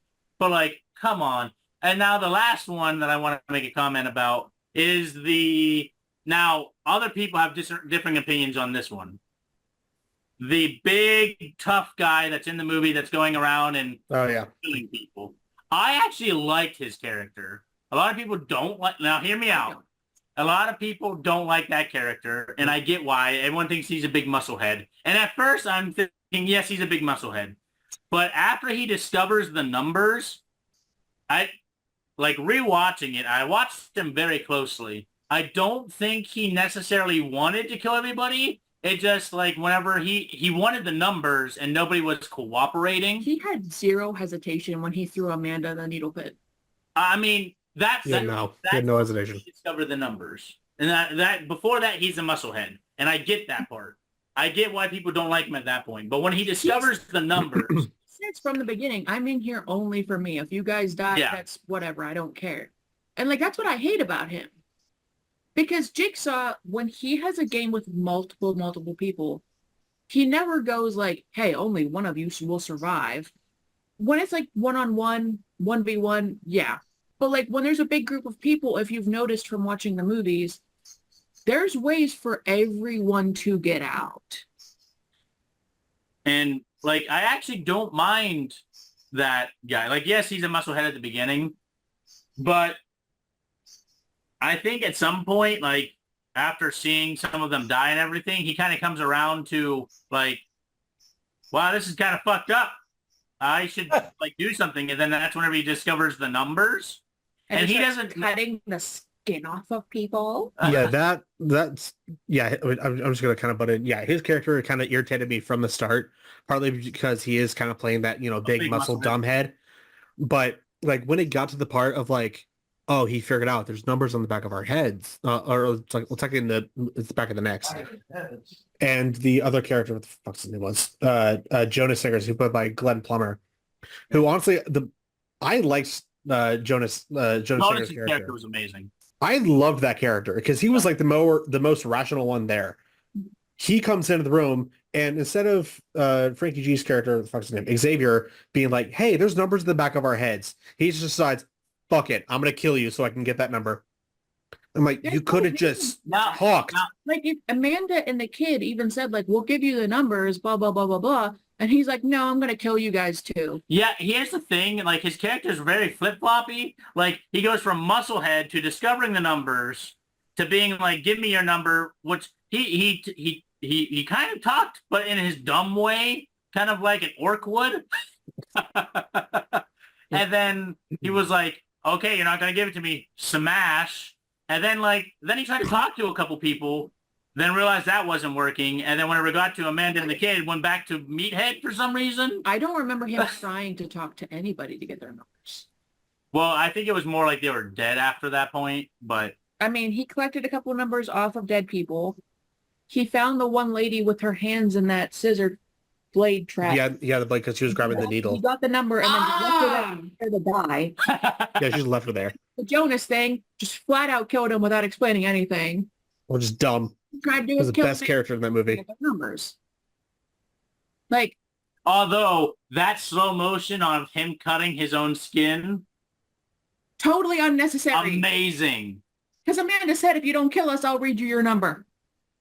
He's like, unnecessary. Cuts the back of his fucking neck off for no reason other than he just wanted to kill them. And people were like, oh, I like his character. Okay, psychopath. Who the fuck? I loved that scene at the end, though. Like between that scene, the police discovering that it was a recording, finally, and the fact that Buchanan ended up back in the basement of the first movie was like The callback. the best. Like, I think that was the best ending, like best story ending. The first one had the best ending of like him slamming the door and saying game over, but in the second movie they had the best story ending where everything kind of came together. I do have a point and a theory before we move off this topic for the end of that movie. So at the end, when the cop gets pushed into the basement, or not pushed, he finds the bathroom in the basement, you know, and gets knocked out and everything. You could see that Adam, the photographer guy, is still chained to the wall, but he's now like a skeleton, like a corpse. He's dead. Oh, yeah. Well, people like me who adore these movies did like kind of like a theory thing, like where they took pictures of that and they took pictures of the first movie and everything. It's not him. And I will tell you why. The cuff for his ankle is on the wrong foot. Mm. I know people are like, oh, well, it's a movie mistake. What? Yeah, I was about to say, like, can I play devil's But- advocate? What if it's just the movie's fucking up? But Saw movies are known for putting the tiniest Correct. Genius. Details. little Easter eggs or details or anything that allude to something. They're known for that. They go through these movies with a fine-tooth comb and make sure that everything's perfect and that everything that's not perfect is supposed to be not perfect. So it's not Adam in the handcuff or the ankle cuff or whatever. It's not him because one, his shirt was stained in the wrong way and like there's all these different details. But the main thing is the cuff is on the wrong foot. It's not him. He's still alive. Like Five Nights at Freddy's, there are no mistakes, there are no coincidences. Everything's in there for some reason. Yeah, it doesn't make sense. Titus, what are your opinions on the movie? You just watched it not too long ago, right? Yeah. So, I mean, my thoughts on it. So, especially never seeing really any of the Saw movies, I didn't actually realize that Jigsaw is supposed to be literal. I mean, granted, I kind of picked that up like fairly early on-ish. Like in the movie, I was like, okay, it's pretty literal. In a way, once I was able to figure that out, it kind of got somewhat easy for me to kind of guess what was going to happen. So one of the like clues that he gets is like, oh, talking about the numbers in the back of the head. He said, oh, the numbers are in the back of your heads. Yep. In the back of your mind, and the colors are over the rainbow. Yes, something like that. And so when everyone kind of wakes up in that first room, there's one guy, and there's like, oh, if you put a key in this keyhole, like, I mean, or actually, no, they say, hey, like, don't put a key in this keyhole. One of the guys does it, looks through the little pinhole, pinhole of the door, shot in the back, shot in the head, and there's a giant explosion in the back of his head. So when he says like, oh, the numbers are in your head, like, or in the back of your head, I thought, are the numbers on the bullet?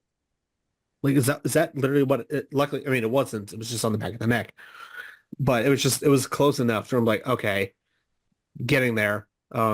When the cops went and found the place where all the people were, I knew immediately it wasn't it. Because I remember when they were in kind of like the foyer area, there was the big door with the red X on it. Yeah. There was no like paint on those doors, like on the camera. So I was like, oh yeah, no, they're the wrong area entirely. This is not But it. there's that little thing that the movies are very known for, of like they put in, like, if you're paying attention, you're gonna catch drop you hints. Yeah. thing with the Saw movies is I'm not going to tell you, like you must go watch, but with the Saw movies, to fully get the full effect and fully appreciate what they're doing with the movies, you have to start from the first one and then the second one and the third one because they're all tied together. Yep. Right. Like if you start with like the second or third one, part of you is going to be kind of lost and you're going to miss some great like, oh crap, Mm-hmm. Yeah, like the only like in fact when you're talking about like the reveal of like they're in like the bathroom of the first movie, I did recognize that partly just because of like memes and stuff or like random clips that I've seen, so I understood that of like like this is from the first movie. Okay, cool. I don't remember if it was this movie or a different movie, but I remember there was a reading or seeing somewhere where during a scene where they're dealing with a bunch of needles, that most of them were initially fake, but then I think either someone on the crew fucked up or they were all fake. But like no, but like I could have sworn I heard somewhere where like either someone on the crew fucked up or someone did it on purpose where they put real needles in there. They did fuck up. They didn't put real needles in. That's more like a little funny tale that people tell each other and make it spookier. Okay. They did fuck up in the way that they did not order enough syringes and they didn't set enough time aside because they didn't realize how long it would take to take each individual syringe, take out the real needle and put in a fake rubber one. So the solution was to like fill the pit with styrofoam and then layer just a couple layers of needles on top of it. Okay. So wanted this massive pit full of fake needles, but they couldn't do it. Right. Okay. Yeah. So like I heard. So when I saw that. When I saw that pit, I was like, oh yeah, there was that thing. Yeah. Frankie G's character Xavier, John Meathead didn't care for him at all. It could have been so easily fixed with just basic communication. I initially thought because when Jigsaw said like, oh, you're all connected in some way, that you guys just don't know it yet. When they were first trying to figure it out, they thought like, oh, like I went to juvie, I went to jail, whatever. I thought, okay, that's probably what it was because when the cop was initially talking to his son when he was basically saying fuck off, it was because I think he was picking him up from juvie or they're talking about like, hey, you're probably going to go to juvie because of something that he did. It was from like a shopping center, like where they take people that shoplift. Mm-hmm. That the cops can come and get them. Okay. He's like, if you don't knock this shit off, I can't get you out of it forever. Basically, he was getting his son out of like stealing and stuff, so that he would. And the indication was that he's got him out of it multiple times. And the fact that this cop was the one that framed all of the convicts in there. Yeah. So I didn't like. And so when they did the final reveal of like, oh, father and son, like the picture, like I was like, oh, okay, because even when they were like, oh, hey, like I went to jail. Did you go to jail? Yeah. Kid, did you go to juvie or jail or anything like that? No, I haven't yet. So I was like, okay, well, he said yet, so he hasn't really gone, but I guess maybe that might be it, maybe not. But when they revealed, like, oh, the son is actually the son of the cop who framed all of them, I was like, okay, that makes more sense. They had logical reasons to hate this cop. Oh yeah. Amanda, like the more prominent convict in the movie because she's a beloved character, she's in multiple movies, etc. She actually wasn't like a drug addict or a dealer or anything until she got pulled over by that cop and he planted it on her. And then she started all that stuff in jail. So like, I would be pissed. Why would you start? I don't know, man. I don't know why she started, but like I can understand. I was framed of this crime. Now I'm going to start it so it looks real. Money. Whatever. I think it was more like a protection, money, whatever. Maybe. Or maybe she thought her life was over anyway. Maybe. Well, she said she was self-destructive. She was self-destructive. Right. Squish, have you watched, yeah. Drew, have you watched this? No. No. All right. Well, I'm going to go into my rating. I don't remember what I rated Saw 1. Does anyone remember? I think it was like an 8.5. Probably. Whatever it was, I'm going to give this 0.5 or a whole point more. It was either a 9 or a 9.5. I don't want to give it a 10 because I don't think this is as close to a perfect horror movie. But like I said, there was still some plot holes. So some plot holes that just didn't make sense. There is no plot. So Yeah, 9.5 maybe then, folks, since you had so many critiques of it. yeah, but like it was a good movie. Like if you just sat down and then like I rewatched it, so I caught those things. But if you're watching it for the first time, you're just gonna be like, "That's a good movie." So like, if you enjoy something highly, you should be able to critique it. Panda, what would you rate it? That helps too, Juice. Oh yeah, I was just kind of refreshing my memory a little bit. So I was just rewatching the old Saw 2 trailer to see what would come back. And based on what you guys were saying, the main thing I remembered was mostly the ending where we found out that Amanda was working with Jigsaw and she locked the cop up. Then I do remember the thing about the safe when you said it. And I was like, oh yeah. And I was looking at the kid. Oh yeah, I remember this kid now. So like I said, it's just been so long. I've only seen Saw 2 once. And that was like just back then. Yeah, So ages ago. yeah, ages ago. So like I'm just going by memory here, but I do remember kind of liking it. And even going back to the first one, I liked it okay. I thought it was kind of interesting with that setup, and that room just made me feel so. The feeling of them being stuck in that room, I had that same, it elicited feelings out of me, you know, how I would feel if I was stuck there. And for this movie, because especially when you mentioned the needle scene, I do remember that. The needle, when they had to get because they're all with the end, oh gosh. But anyway, the actual story point, and they put what's her name in the room from the first movie, and then he's stuck with the skeleton. Like I would not have caught that if she did not say it. Panda didn't say that, you know, hey, technically that's not the photographer in the first movie because things are different. They changed some stuff up there. I want to notice that, and I didn't know that about the Saw films either. That each movie kind of builds on each one of them, because like I said, I didn't really get that invested into the series because I've seen the first, I think, 5, and like I said, even then it wasn't by choice. My friend, you know, I was just stuck with one of the friends that came here on last week. I was stuck with him and my childhood friend, and they were watching the movie because they was getting ready for the next one that was coming out at the time, which I think was Saw 6, was the 6th one. So whenever you're seeing the movie and they're stuck in a trap, was your friend be like, oh, we're gonna feel pain. They feel pain, right? Wrong friend, but yeah, that works. wrong friend. The Saw kind of like one of my comfort series. So like I'll just sit down and just watch all of them from like the beginning all the way to the newest ones, just to hang out and relax. So I pick up on these things. But that's the thing with the second movie, and the thing with the monitors, and when he got them to the house and they couldn't, and you could tell that everything was pre-recorded. I remember that as you said it. Because now that I think about it, I think out of all the Saw movies I was forced to watch, I should say I'd watched them. I said I'd sit with them, but the second one seemed to stand out the most to me. I don't remember anything about the other ones unless it'll just come back to me a little bit at a time, of the ones that I've seen. Because even with the first one, the main thing I remember was them two being stuck in that room, and why Jigsaw had the doctor there to begin with, because what happened with his family and stuff. So, with all of that, and then it caught me in the kind of just a douche for this one. So yeah. And Jigsaw technically doesn't kill people.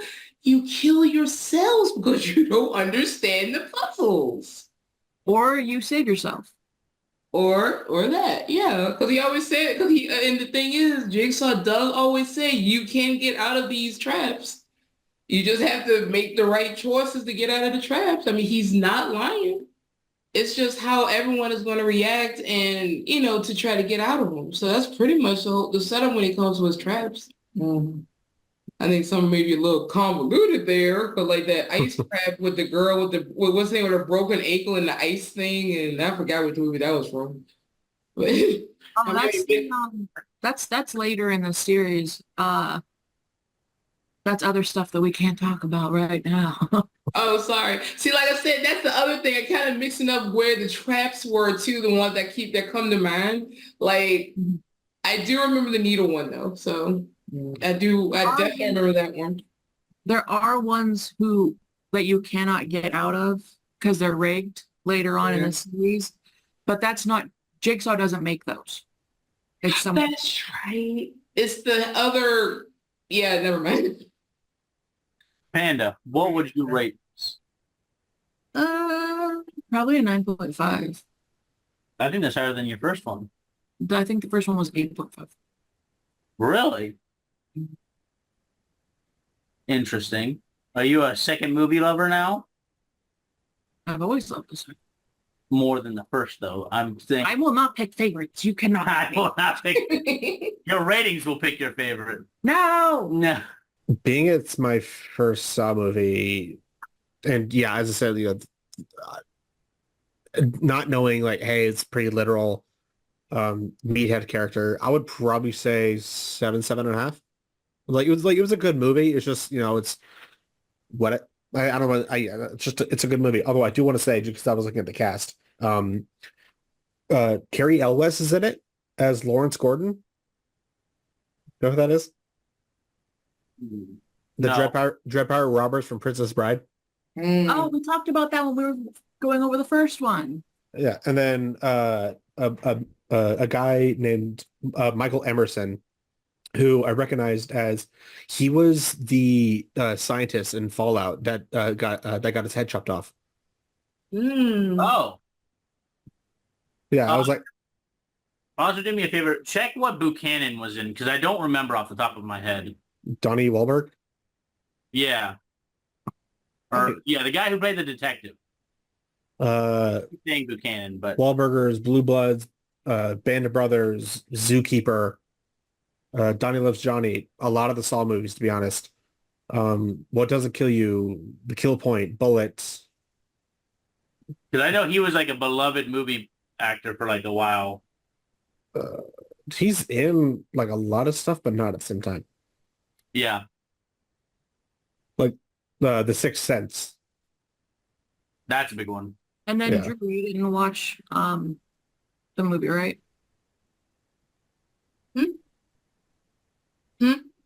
Drew, I didn't watch it. you got it.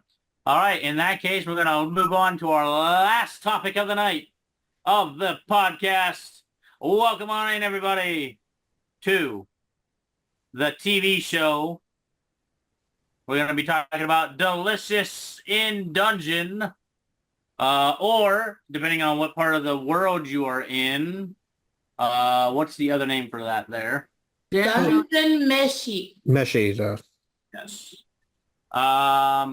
And if you could read a little bit of the facts here about it. It's still coming out, so it's 2024 dash. We don't know yet. Yeah. Yeah, we're waiting for a second season. Yeah, TVMA. Mature audience. 24 episodes so far. Where's the what? I lost. TVMA. And then just read some of the stars, I guess. The stars are. I'm not saying those. You can look them up for yourself. The stars are Kentaro Umagai, Sayaka San. I could read it. I'm the one that knows Japanese. The There Japanese. you go. You read the stars. Read the main stars for us. I just need to bring that up. Yeah, right. You want to switch, or are you good there? How many volumes in the manga so far? 14 is already over because it came out. It started in 2014. Oh, so 14 volumes in the manga. As far as I know. We're up to 24 episodes for the first season. Waiting for the second one. Do you want us to go over the basic premise? Well, I can do the stars for this one. I'll look it up real quick. Let's Like see. to see you. There we are. I found it. I found the wiki. So you said look up the stars of the series or the voice actor. Yeah. On IMDb, it lists like 3 or 4 stars. Oh, you're on IMDb. Okay. Yeah. All right. Sorry about that. Because you cut the whole this out. So me trying to get to the IMD. Oh, come on, thing.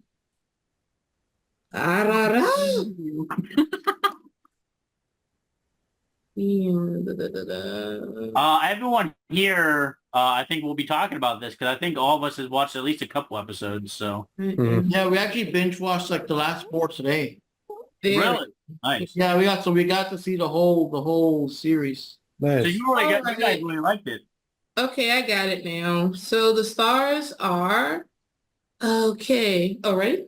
Yeah, you go for it. Okay. Kentaro Kumagai, as Lyos, Sayaka Simbongi, interesting name, as Marcel, Asuna Tomari as Chochuk, Hiroshi Naka as Senshi, Satoshi Mikami Satoshi as the narrator, Saori Hayami as Fallon and some mermaids. And for, I guess, the English version, there's Emily Rudd as Marcel, Damien C. Haas as Lyos, Sung Won Cho as Senshi, and Casey Mongillo as Chochuk. Oh, and Akira Miki as Namari for the Japanese version. Wataru Kato as Kabru. Really? Okay. Mitsuho Kambe as Itsume for the Japanese version, of course. Shinji Kawada as Shuro. Todd Habercorn as the narrator, I guess, for the English version. Lisa Raymold as for Fallon for English. Cedric Williams as Kabru for English. Marin Miller as Namari. I have questions about that one. That's basically it, though. Yeah, those are the most Yeah. Reed Takahashi. I know that name. But anyway, okay, that's about And it.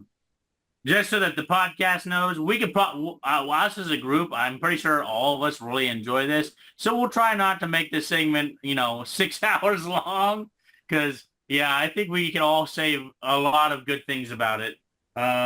So who wants to start, honestly? Because I'm pretty sure all of us could talk our butts off about this. So who Uh, wants to go over like the basic premise, though?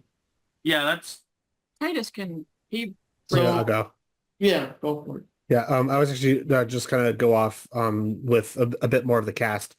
So Damien Haas being Elios, Damien Haas, for those who might not know, I know he's in the Smosh YouTube channel. He was also on Sunny with the Sunny with the Chance for bits. Shout out. Sungwon Cho. He is, at least I found him on Vine, that old. As Pro ZD. He also voices Flack in Borderlands 3. Yo, Bro ZD? Yeah. I didn't know that. Yeah, it's Pro ZD. Yes, he also voices Flack in Borderlands 3. Huh? And he also voices the squirrel in God of War Ragnarok as well. And then the Kuro, Keith Silverstein. Kuro is the kobold in the game, which in the show is a dog. Keith Silverstein voices Torbjorn in Overwatch. And that person who can hear a voice or even just see an actor, I'm like, oh yeah, they're in this, that, and the other. Granted, IMDb is a godsend for that. But yeah, so I guess we'll do the premise of the show. No. I mean, synopsis is So Delicious in Dungeon takes place kind of like in this kind of fantasy world where there's like a fantasy world within that world because you can go into like a dungeons to explore with monsters and things. So we had this big party, and during a battle with the Red Dragon, these guys lost Fallon to that battle where she got eaten, and the heroes managed to escape. So now they got to go back into the dungeon and rescue Fallon. And the party that decided to go after them was Laos, who's Fallon's brother. Chilchuck is what is it? Half Half-Foot. foot. Thank you. Marcel's like I guess she's an elf, but Elf. she's like a mage. Yeah, most of elves are magic users. Yeah, and then during this, they run into a dwarf knight because I guess they have knight armor. A dwarf named Senshi that teaches them to eat like the actual monsters that they find in the dungeon. Because the thing is, he's saying like they'll never survive if they're not properly nourished, and starvation and all that. if they want to save this girl. So they gotta learn to eat the monsters in all kinds of variety of ways. And at the same time, there's a time limit because they're trying to rescue Fallon before she gets completely digested by the dragon and everything. And each episode has at least a part of the episode where a monster's introduced and it gets killed, and then she prepares it with like anime style exquisite detail of let's chop it up first, let's make it simmer, let's use these little spices first, and then turn it over, put some butter on it, and you know, wait till it's brown and all that, and that's like part of the gimmick of the show of eating the monsters. Yep. See, I'm surprised they haven't done any ramen yet. No, man. I think I have done like soups, but not specifically ramen. Yeah. Well, it's an interesting show, that's for sure. Hmm. Definitely Yeah. going to be some spoilers in this segment for those who haven't watched. I mean, that's kind of a given, I feel like. Try yours. In a bit. So So, tropical chilsicle. Interesting. Yeah, so I honestly don't remember how I found it. I may have just been scrolling through Netflix. I was like, oh, that looks good. To be honest, Delicious in Dungeon is a great show. Yeah. We got to the part where, or at least I got to the part. Did you get further than me, or are you where I am now? You didn't watch it all yet? Get further than me. I didn't watch it all yet. I haven't got the chance. I got to the part where Fallon gets resurrected, and they meet the Mad Mage for the first time, essentially. Yeah. Okay. You're not too far behind. Yeah, not Yeah, really. not too far from. Yeah, I think there's like 24 episodes, and I'm like on 16 or 18 or something like that. So Yeah. not far from the end. But no, this I don't know what else to say except it's amazing. I love the being a Dungeons and Dragons tabletop role playing game fan, which is also why I kind of put them in the same category for this podcast. Is because it's basic. I don't know if they did this on purpose. I don't know who created the show, but it feels like honestly someone's D&D campaign played out. That's honestly what it feels like. Yeah, I get that. And like everything is kind of realistic to D&D. Like if you look back at like what you could do in D&D, every one of the choices that they made, I was like, a DM would allow that. like for instance, whenever they did the thing with the holy water, I was like, yeah, I could see that happening. Like I could, yeah, that makes sense. Like it's out there, but like most DMs inspire creative thinking in their players. So like that's extremely creative. Go for it. And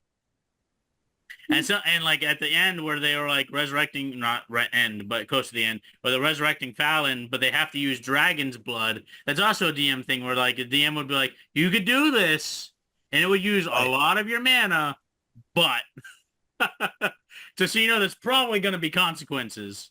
And from what Panda has told me, there are some consequences that happen. I haven't got to that part yet, besides, you know, the mage showing up. But and I think Fallon actually transforms, and it's assumed to be a dragon. I'm assuming. Or Something like that. You'll have to watch it. Yeah, like I want to say it, but I can't. Yeah, if you want, we could leave it like so it's not so spoilery. We'll leave it to the part 2 when they find Fallon and everything. That works. Yeah. But yeah, the show is amazing. 10 out of 10. I don't even know what else to say about it. Like it just gives me that D&D tabletop role-playing game vibe, and that's like, I'm a nerd. It hits home for me. The characters, and you get points by how they're all kind of erratic in their own way, how they kind of clash with each other, because Laos is super excited about discovering monsters and eating monsters and everything. He's observant in the stuff that he cares about, but not so much anything else. Yeah. Marcel is, I guess she likes to complain a lot and stuff, but she also wants to better herself in her magic and be useful to the team. Very studious too. She's kind of sort of the voice of reason, which is why like lots of arguments with everyone else when they got their zanier schemes and stuff. I think And Cho-Chuck is more the voice of reason. but he's more like the cynical voice of reason, I guess. And that's why he's my favorite, because he's a smartass, and I love smartass characters. Yeah, and then Senchi's like obsessed with cooking, where everything is like, oh, this could be a meal and everything. And there's even parts where things are so serious and he's still holding food or cooking food in the background. Oh yeah, well, something that does happen later, we won't mention it, but it is kind of funny. You know, something big is about to happen. Mar says, "Get back to me so I can protect you." So she's still holding that tray of food. You know, make sure it doesn't fall. So, Speaking of which, why does anime food always look so good? Right? They're like, Right? Like, sponsor God restaurants damn it. all the time. What I find interesting about the foods in this show is like, wow, that's something I could see actually being made for as a real dish, just not using those ingredients. And I've had some of those. So that's what made, like when they made the tamagoyaki, I said, oh, tamagoyaki. They just use harpy eggs or whatever it was, you know? So And I like tamagoyaki. that leads me into like my opinions on the show a little bit, which are a little bit cynical, but anybody that knows me knows I am kind of cynical. So I like the show. I like the concept. I like how they're incorporating food ideas. The first couple episodes and the first couple dishes are great. They mentioned like the ingredients they're putting in and how it works and what it tastes like and the spices and herbs and so on. That concept diminishes as you go through the series. They kind of rush through like the food prep. They're like, we make bread.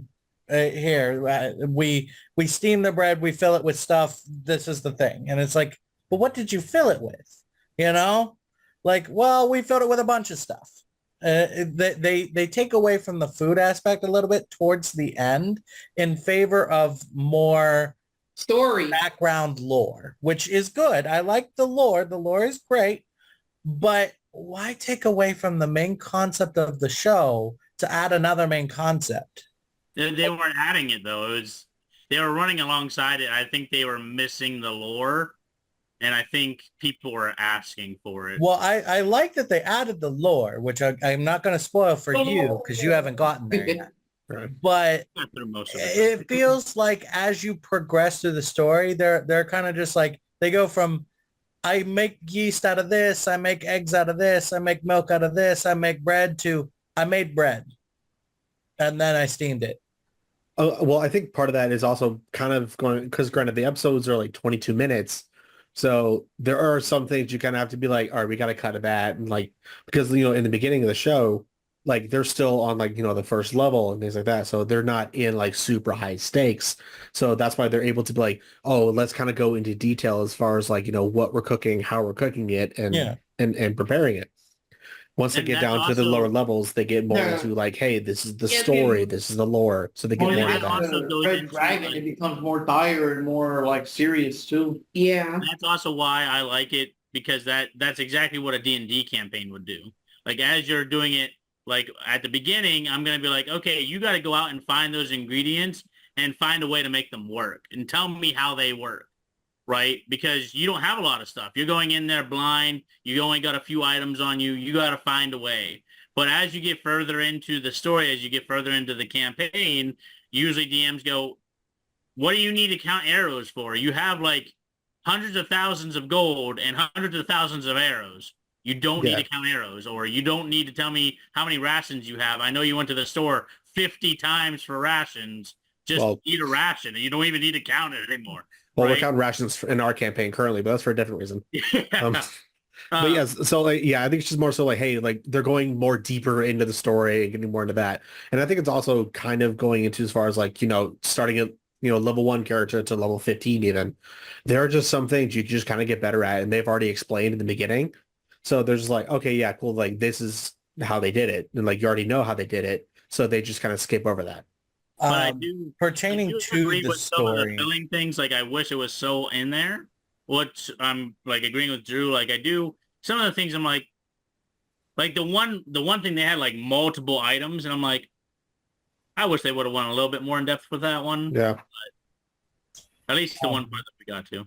I do like the fact that they're going into the lore a little bit more. You get to see background about the characters, which makes you care about them more, you know, like it makes you feel how they have lived and their fears and their likes and their loves and their dislikes. Like I like that they're doing that. I hope they do more of what I call spotlight sharing, because they touched on Marcel a little bit earlier in the series, Marcel and Fallon, and then they kind of let it go, which is fine. But they did a whole what seems to be an arc for Senshi. Oh, So yeah. I'm wanting to see an arc for the rest of them too, like individually, one-offs. Like I hope season 2 is, I don't know, Laos. And then season 3 is, I don't know, Chilchak. Chilchak. Yeah. I really just want to read the manga, honestly. Just forget about the show. I want to read it because it's like, I mean, it's like the manga's already done. It was finished last year at a 9-year run, 14 volumes, and I was actually looking for it, but I have not come across it because 14 volumes? Yeah, only 14, so it's not that much. No. I was saying that as like like I'm excited for it. Like that's only 14 volumes. That might be what. That could only be sometimes 14 whenever they do episodes, volumes depending to on teach- how wide the volume It's is. either going to be. Oh, no. Okay, for example, hold on. Oh, for example, one volume of My Hero Academia has like 5 chapters, and each chapter's an episode. So No, that's right. Just pick up one of mine over here. I got my Negi So like one volume could be, or so like 2 volumes could be like a season. I'm pretty sure. almost Let me see, right? maybe 3 volumes. I think it was like 2 to 4 volumes is like an episode or like chapters. I mean, The only thing I did want to point out, it got explained later on as the show progresses, but I remember especially when you kind of like, reacting to like how they would casually mention multiple deaths. This is my first death. This is their second death. And she's like, the fuck you talking about? What? How does that work? What? And everything. Yeah. But it did get explained later on, but that was kind of funny seeing your reactions to that. And something else about the series too, because of the type of series it is for me, it's a seinen series, and I have never really read too many seinen series or watched too many of them. Like Josei, yeah, but seinen not so much. Seinen series are series are usually aimed at young adult males. Mostly, not necessarily like your shonen, all your shonen stuff. That'd be like your Dragon Ball and junk like this. And this is categorized as seinen, which I thought was kind of interesting. So, well, my first seinen series, but like I said, I like Josei series like Kimi wa Pet or Goksen, and that's usually aimed towards more so towards adult women. Mm-hmm. So this is a series that's mainly aimed at adult males. Mm-hmm. So I don't know if the anime falls into that, but the manga does. So I'm kind of curious. And something else about the anime I thought was so awesome when I watched.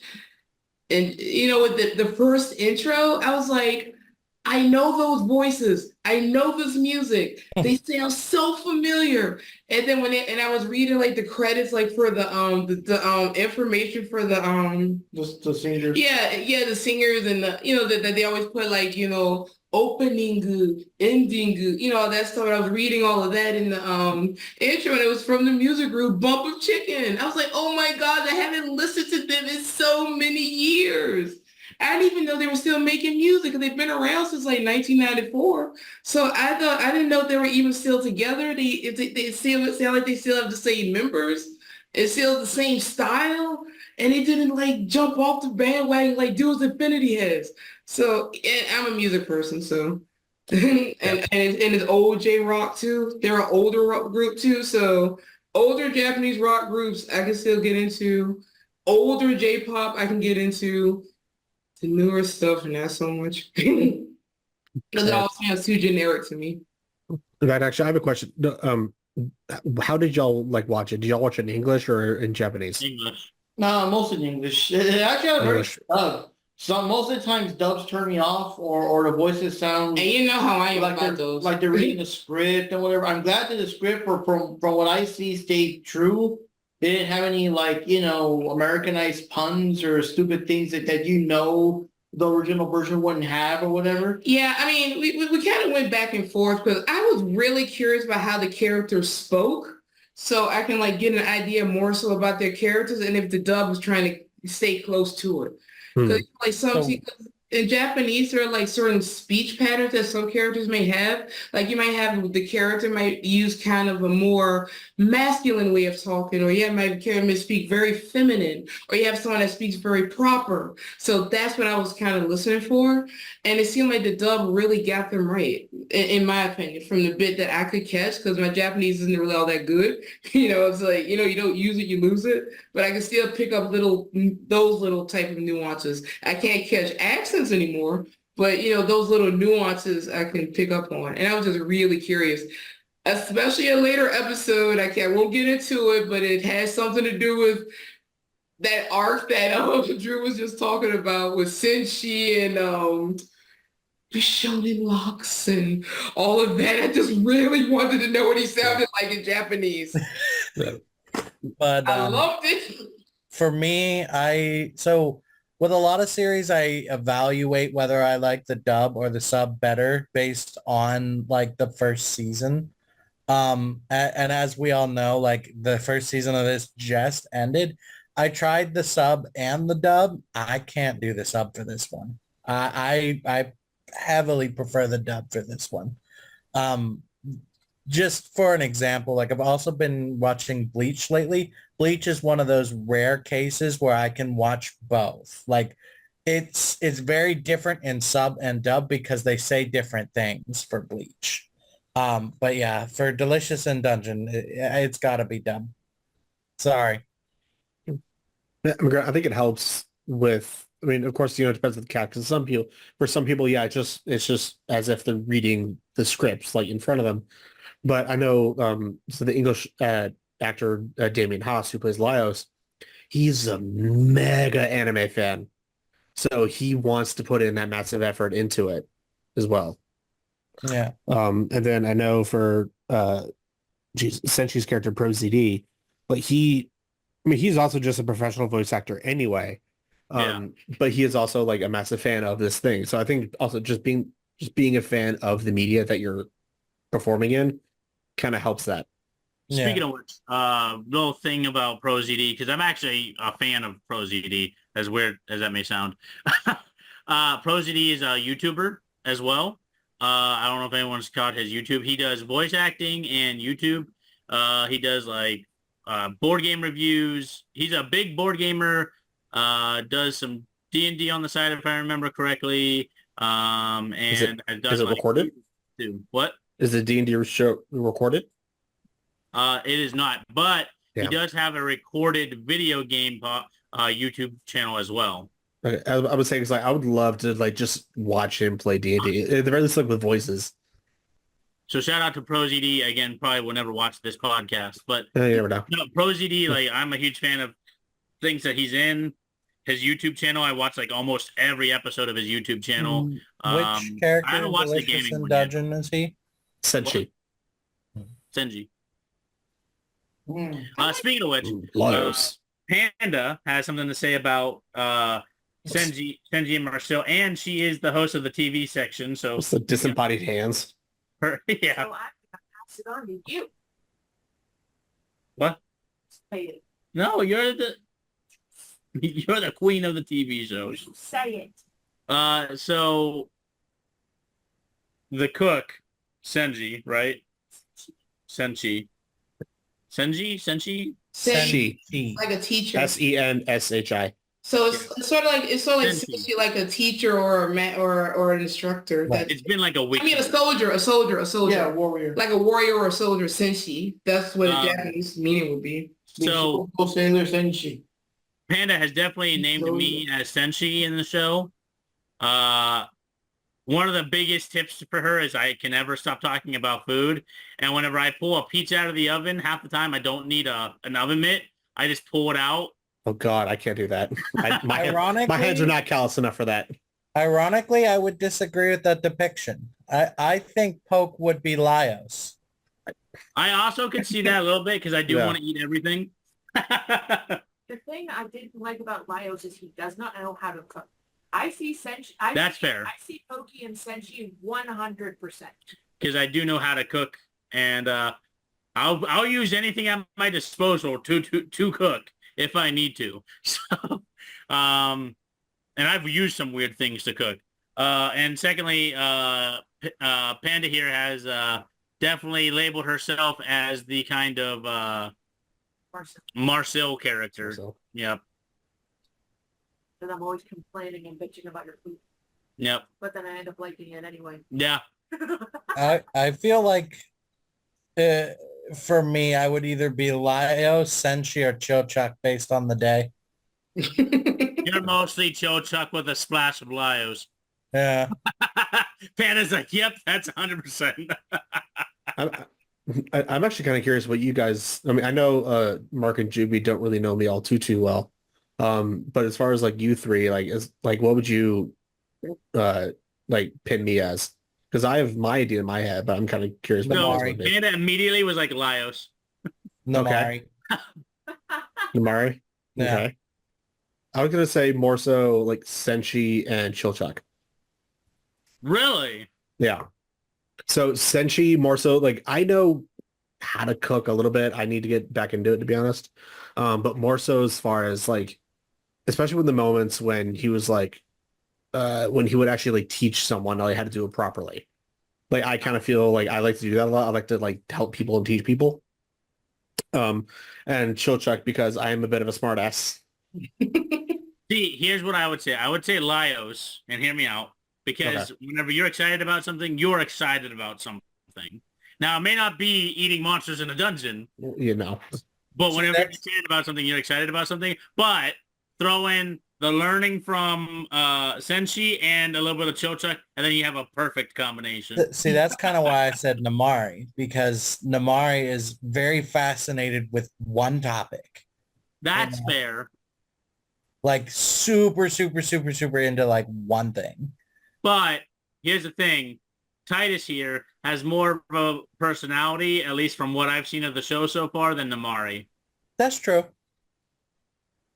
Okay, that's something I didn't give on Namari. I don't understand the voice choice for her dub wise because it didn't make sense to me. So that's why another reason why I want to do watch the Japanese version to see that she's speaking a masculine way and not by voice, just by her vocabulary. No, so I don't understand why they gave her such a masculine voice. It makes sense for people in the American culture who play D&D as barbarians. She's a dwarf. That and she's a dwarf. Yeah, Dwarfs and barbarians in American culture, especially when it comes to D&D, have a more masculine voice. Even if it's a female character? Yeah. Kinda, yeah. Oh, I thought it was weird. Yeah.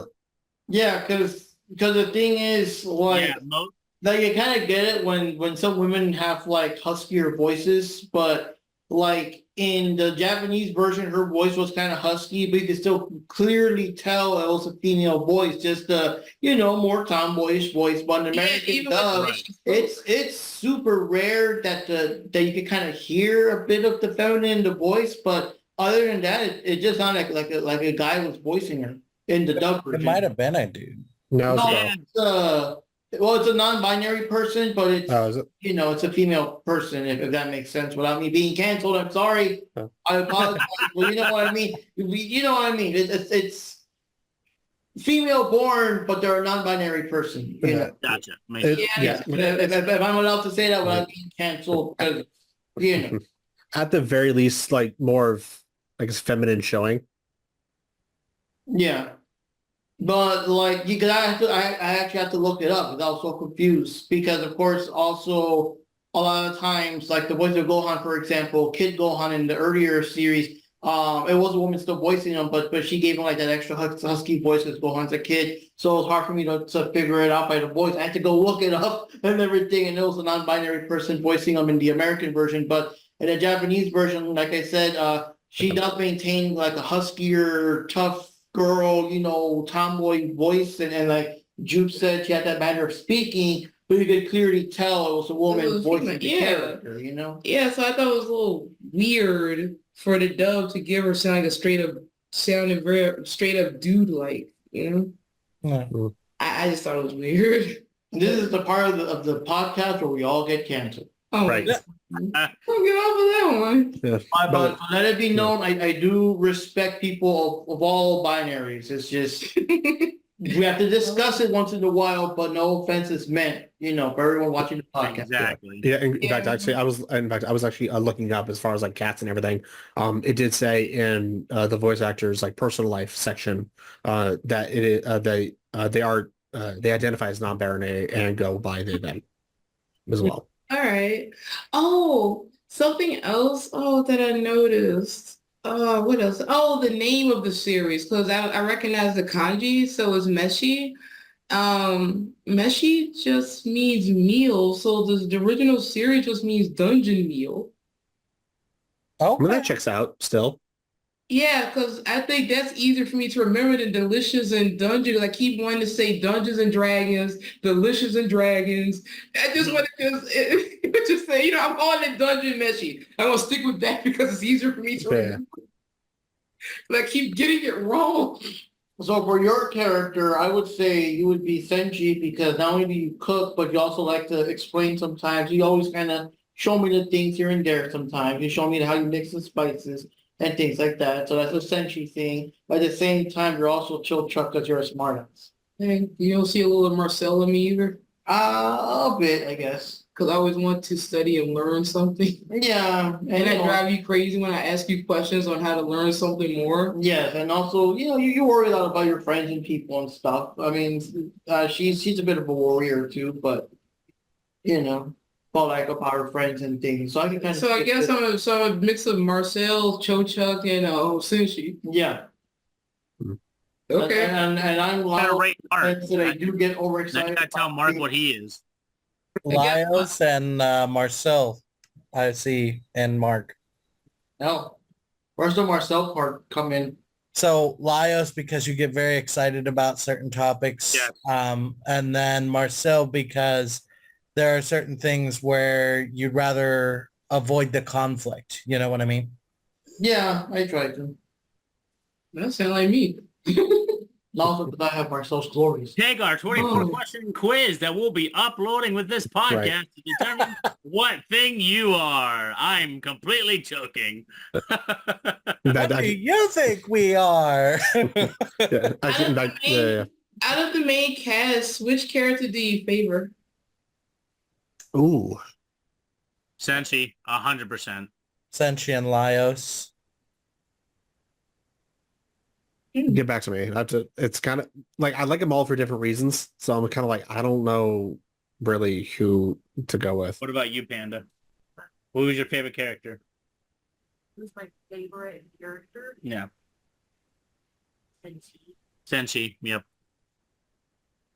I mean, I'll get you to see the It's hard to pick. Like, if I had to pick, I would probably say Senshi, but I just like them all. They all. Yeah. It's like such a good cast that it doesn't work if one is missing, so to speak. Like they really do like complement each other so well. But if I had to choose a Senshi, just because everything has to come back to food. Oh, I like the part where it's like oh yes, Marcel and Chilchuck are younger and stuff. I must feed them. I must feed the young ones to grow up to be strong for the next generation. I must feed them. It's like, oh God, okay. And I think it's nice because you find out, well, later on, because Pope hasn't seen it yet, but later on you do find out why Senshi is so the way he is, making sure everyone has their food, their nutrients, and especially with Cho-Chuck and Marcel. And when you really think about like the backstory, and you really think about it, it's kind of dark why he's so into food. Oh yeah. Yeah. Oh, my favorite characters. I don't know, like you guys were saying, all the whole main cast is good together. But if I were to choose, because I really do love Senshi. I love that character. But I also really love Cho-Cho. I love his smart, alecky, cynical attitude. It's sort of like how as a kid, most of my favorite characters were voiced by Rob Paulson. And they usually like the sarcastic, wise-ass type. Wait, so you want us to go deeper into the dungeon instead of going to the surface to actually get shit so we can keep going deeper? So there was one episode where I liked Cho-Chuck and his sassy attitude until he tried to take the coward way out and just like abandon everybody. I know that was only in one episode, but like it didn't kill the character for me. Like that's character growth, and he came back and he talked to them, and that's like that. It kind of redeemed the character for me because otherwise I would have liked the character. But that made him not in my like favorites, if that makes sense.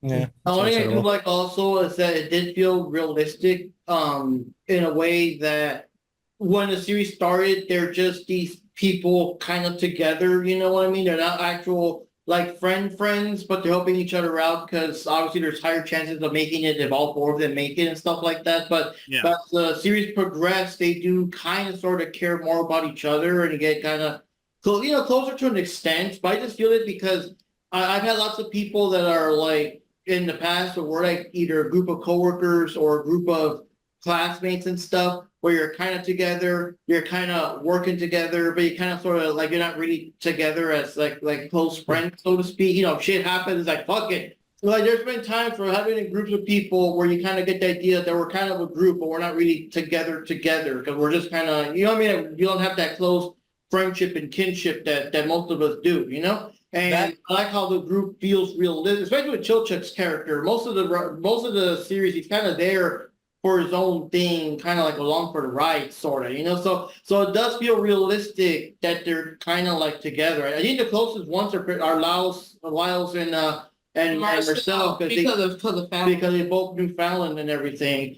Mm-hmm. And Senchi's just helping them, for reasons, because they, even later on they ask, why is he helping us and why is he obsessed with food? But he's just there, I'm part of your party now, And Chocho's kind of along for the ride. So I do like that realistic dynamic that they're kind of just sort of together because reasons. But as the show goes on, they do care more about each other. They do get closer to each other. When shit happens to one, the rest are sincerely worried and concerned. So, and the thing with Chocho's character too, like I said, he may be cynical, but he's also cautious. So that makes a lot of sense too, because he doesn't want to see people die around him.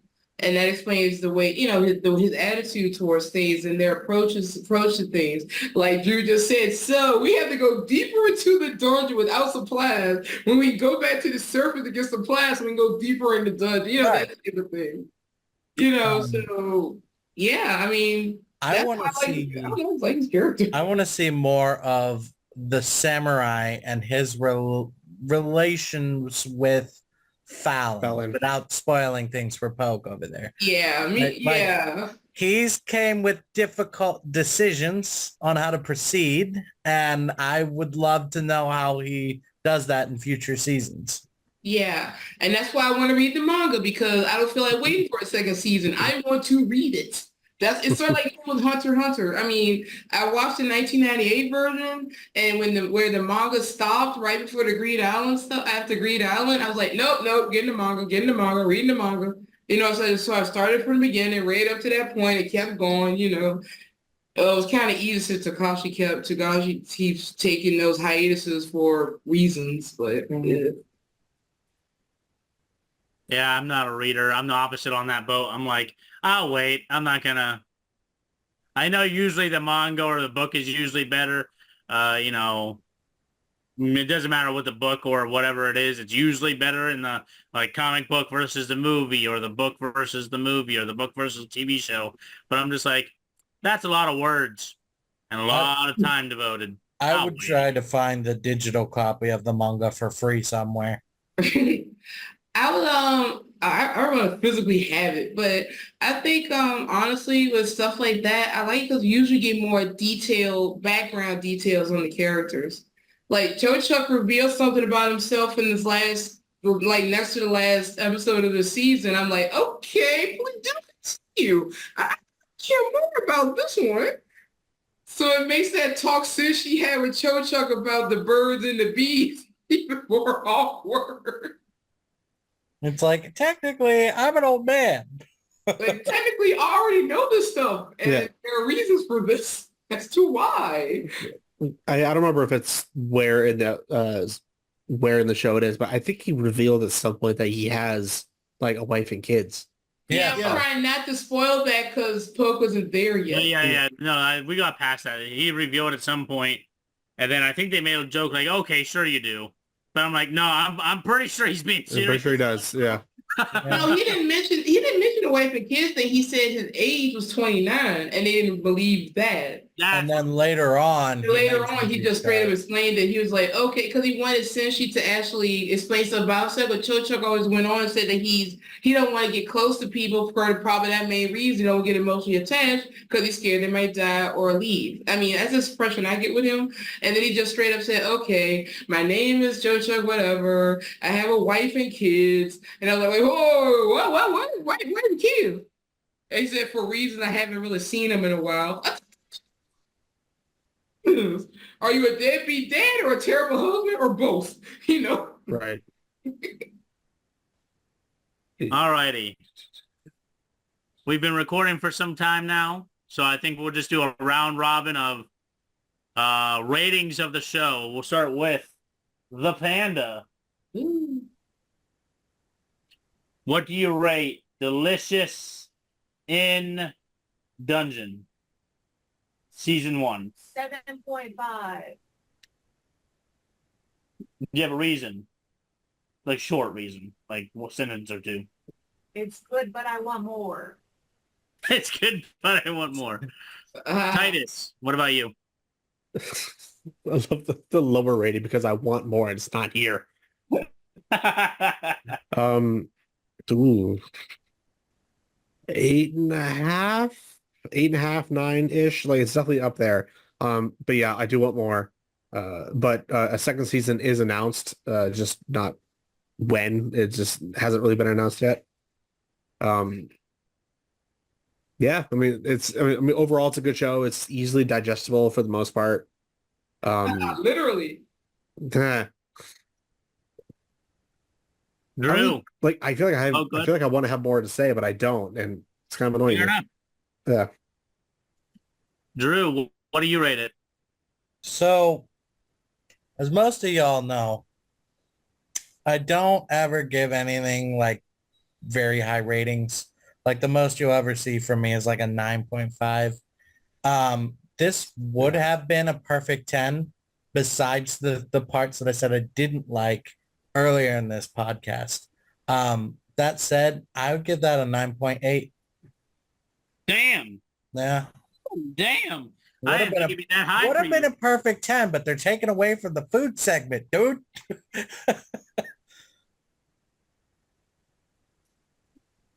I liked it. I'll give it 10 out of 10. 10 out of 10. Wow. Enough comedy, enough lore, the food segments, the characters are mostly Senshi and Lyles are ridiculous and stuff. So it just adds to the thing. It's just, it's a good show overall. See, I would give it a 9.9. Mm-hmm. And I'm taking off that 10th of a point because I want to know about Cho-Chuk being a husband with kids. And I just hate the fact that I can't. No, it gets a 9.9 because I don't know where I can find the manga. I'll look around. I mean, you can probably figure that out fairly quickly.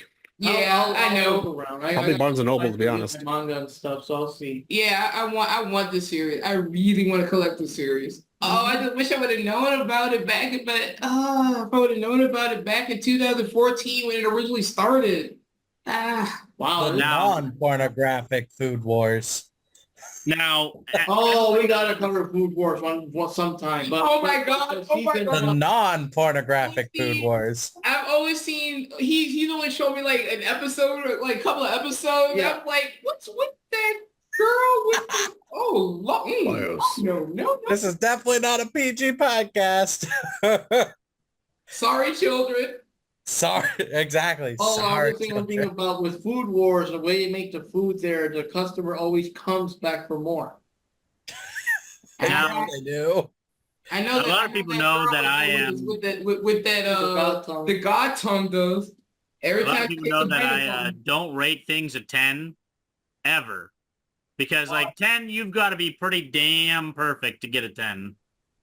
I know, but so far for the show, I haven't seen nothing that I didn't like or turned me off, or this is an episode I didn't like. You know, That's what I'm saying though. That I have to give this a 10 out of 10. Like there's not like there's some things that like maybe I could have been a little bit better. Like with the food segments, I feel like, but like going back to my D&D roots, my TTRPG, I'm like, you know what? They have a dragon coming up. They don't like that. That wouldn't be realistic for D&D. And it totally feels like a DM wrote the script, to be 100% honest with you.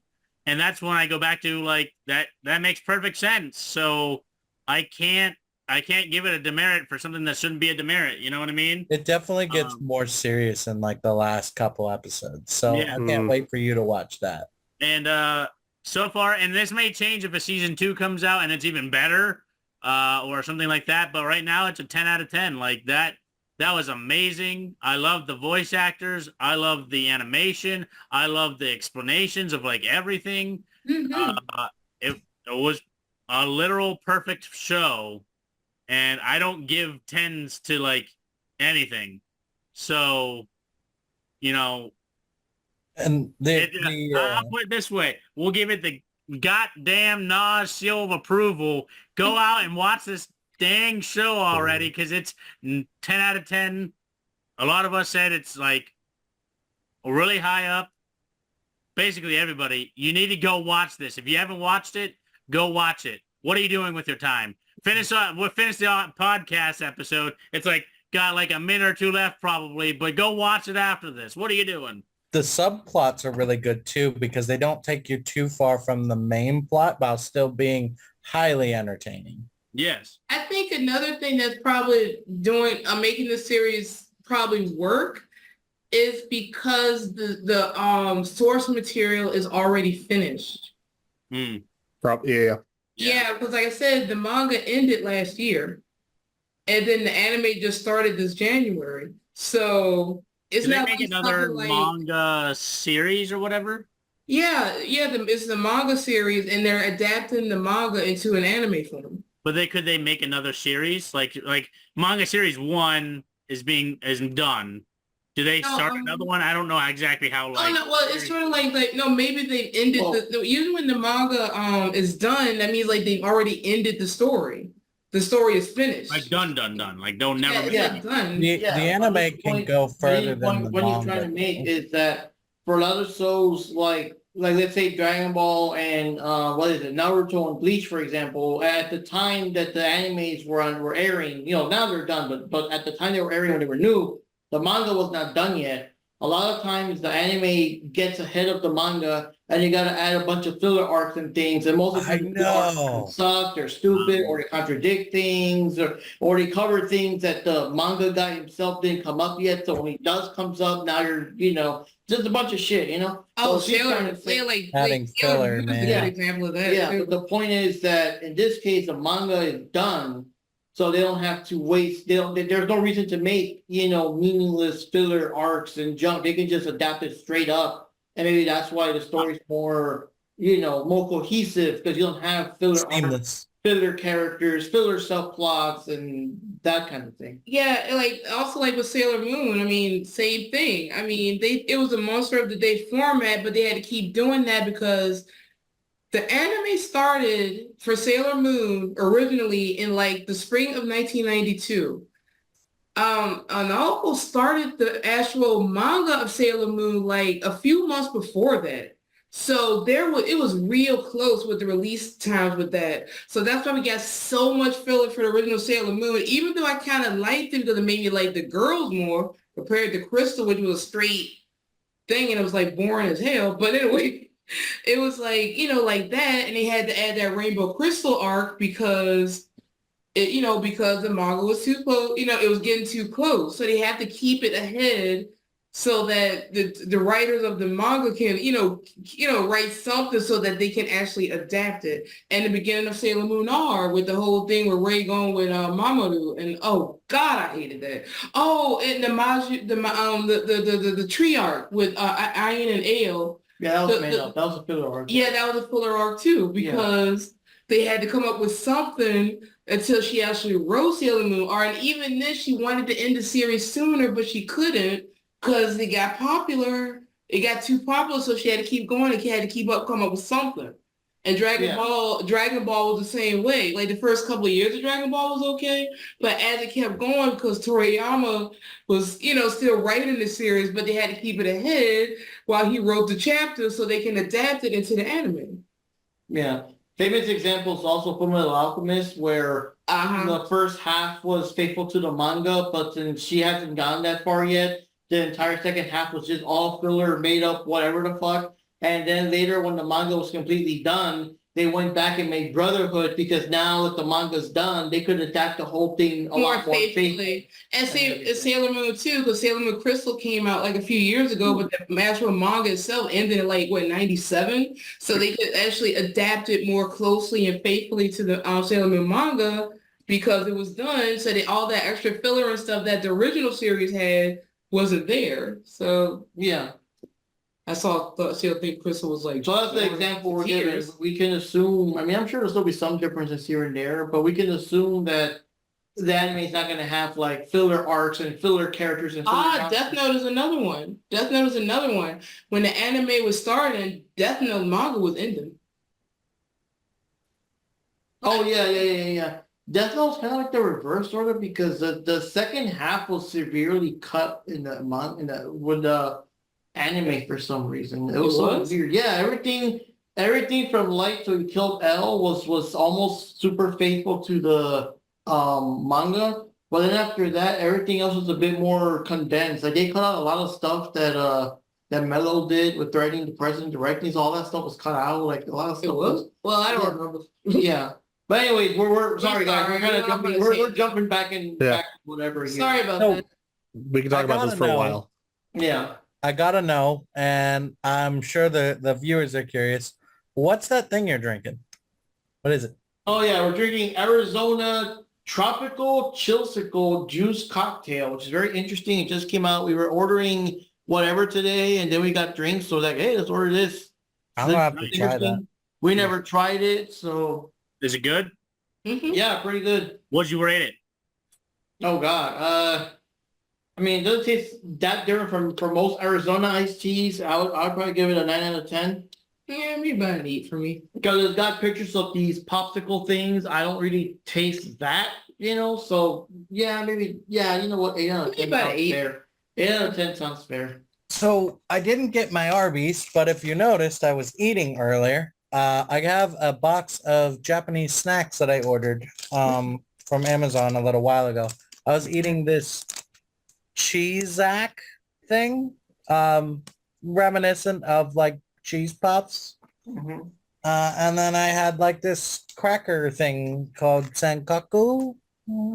These. I remember those. Yeah, I had those with dinner, which was a sandwich because, the Arby's thing. I'd be so pissed. I'd be so fucking pissed. I swear. Like, first time, I would be too. Second time too, like, fuck that shit. I'd be calling them and the fuck's my order? What the hell, Yeah, get it over here.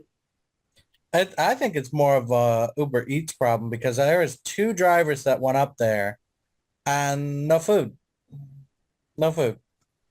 Yeah, but if they're 2 different drivers, it shouldn't. Because a driver I wouldn't be calling Arby's. I'd be calling Uber Eats. I wouldn't be calling Arby's. I'd be like calling Uber Eats. Like I got my money back. That's good. Just to answer your question earlier about like how many chapters could be in a volume. So this is Mahou Senshi Negima. This is just having to be volume 9 of the series, but this has about 8 chapters. Oh, okay. And each chapter would be an episode long, give or take? I guess depends, really.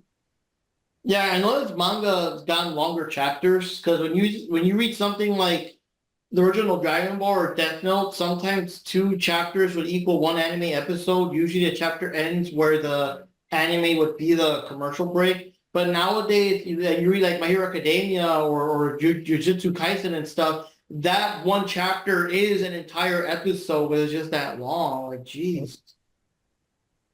Kind of like that, though. Yeah. Well, that's basically all our topics today, guys. So we'll see you again in 2 weeks for 4 more topics. We're going to break it up, our 8 topics, into 4 and 4. So we'll see you all in 2 weeks for another 4 topics. Go ahead and sign off. We'll start off with the Panda and we'll end it with me. So Panda, plug your stuff. Tell them where they can find you and sign off. You can find me on P Panda II on Twitch. And that's about it. Bye. This is Mark Rodriguez here with my lovely companion. Oh, Juby Chan. See you guys. Yep, and you can find us on Video Game Masters 09 YouTube channel as well as the Unboxing Zone channel. We unbox things and stuff. So yeah, you'll catch us there.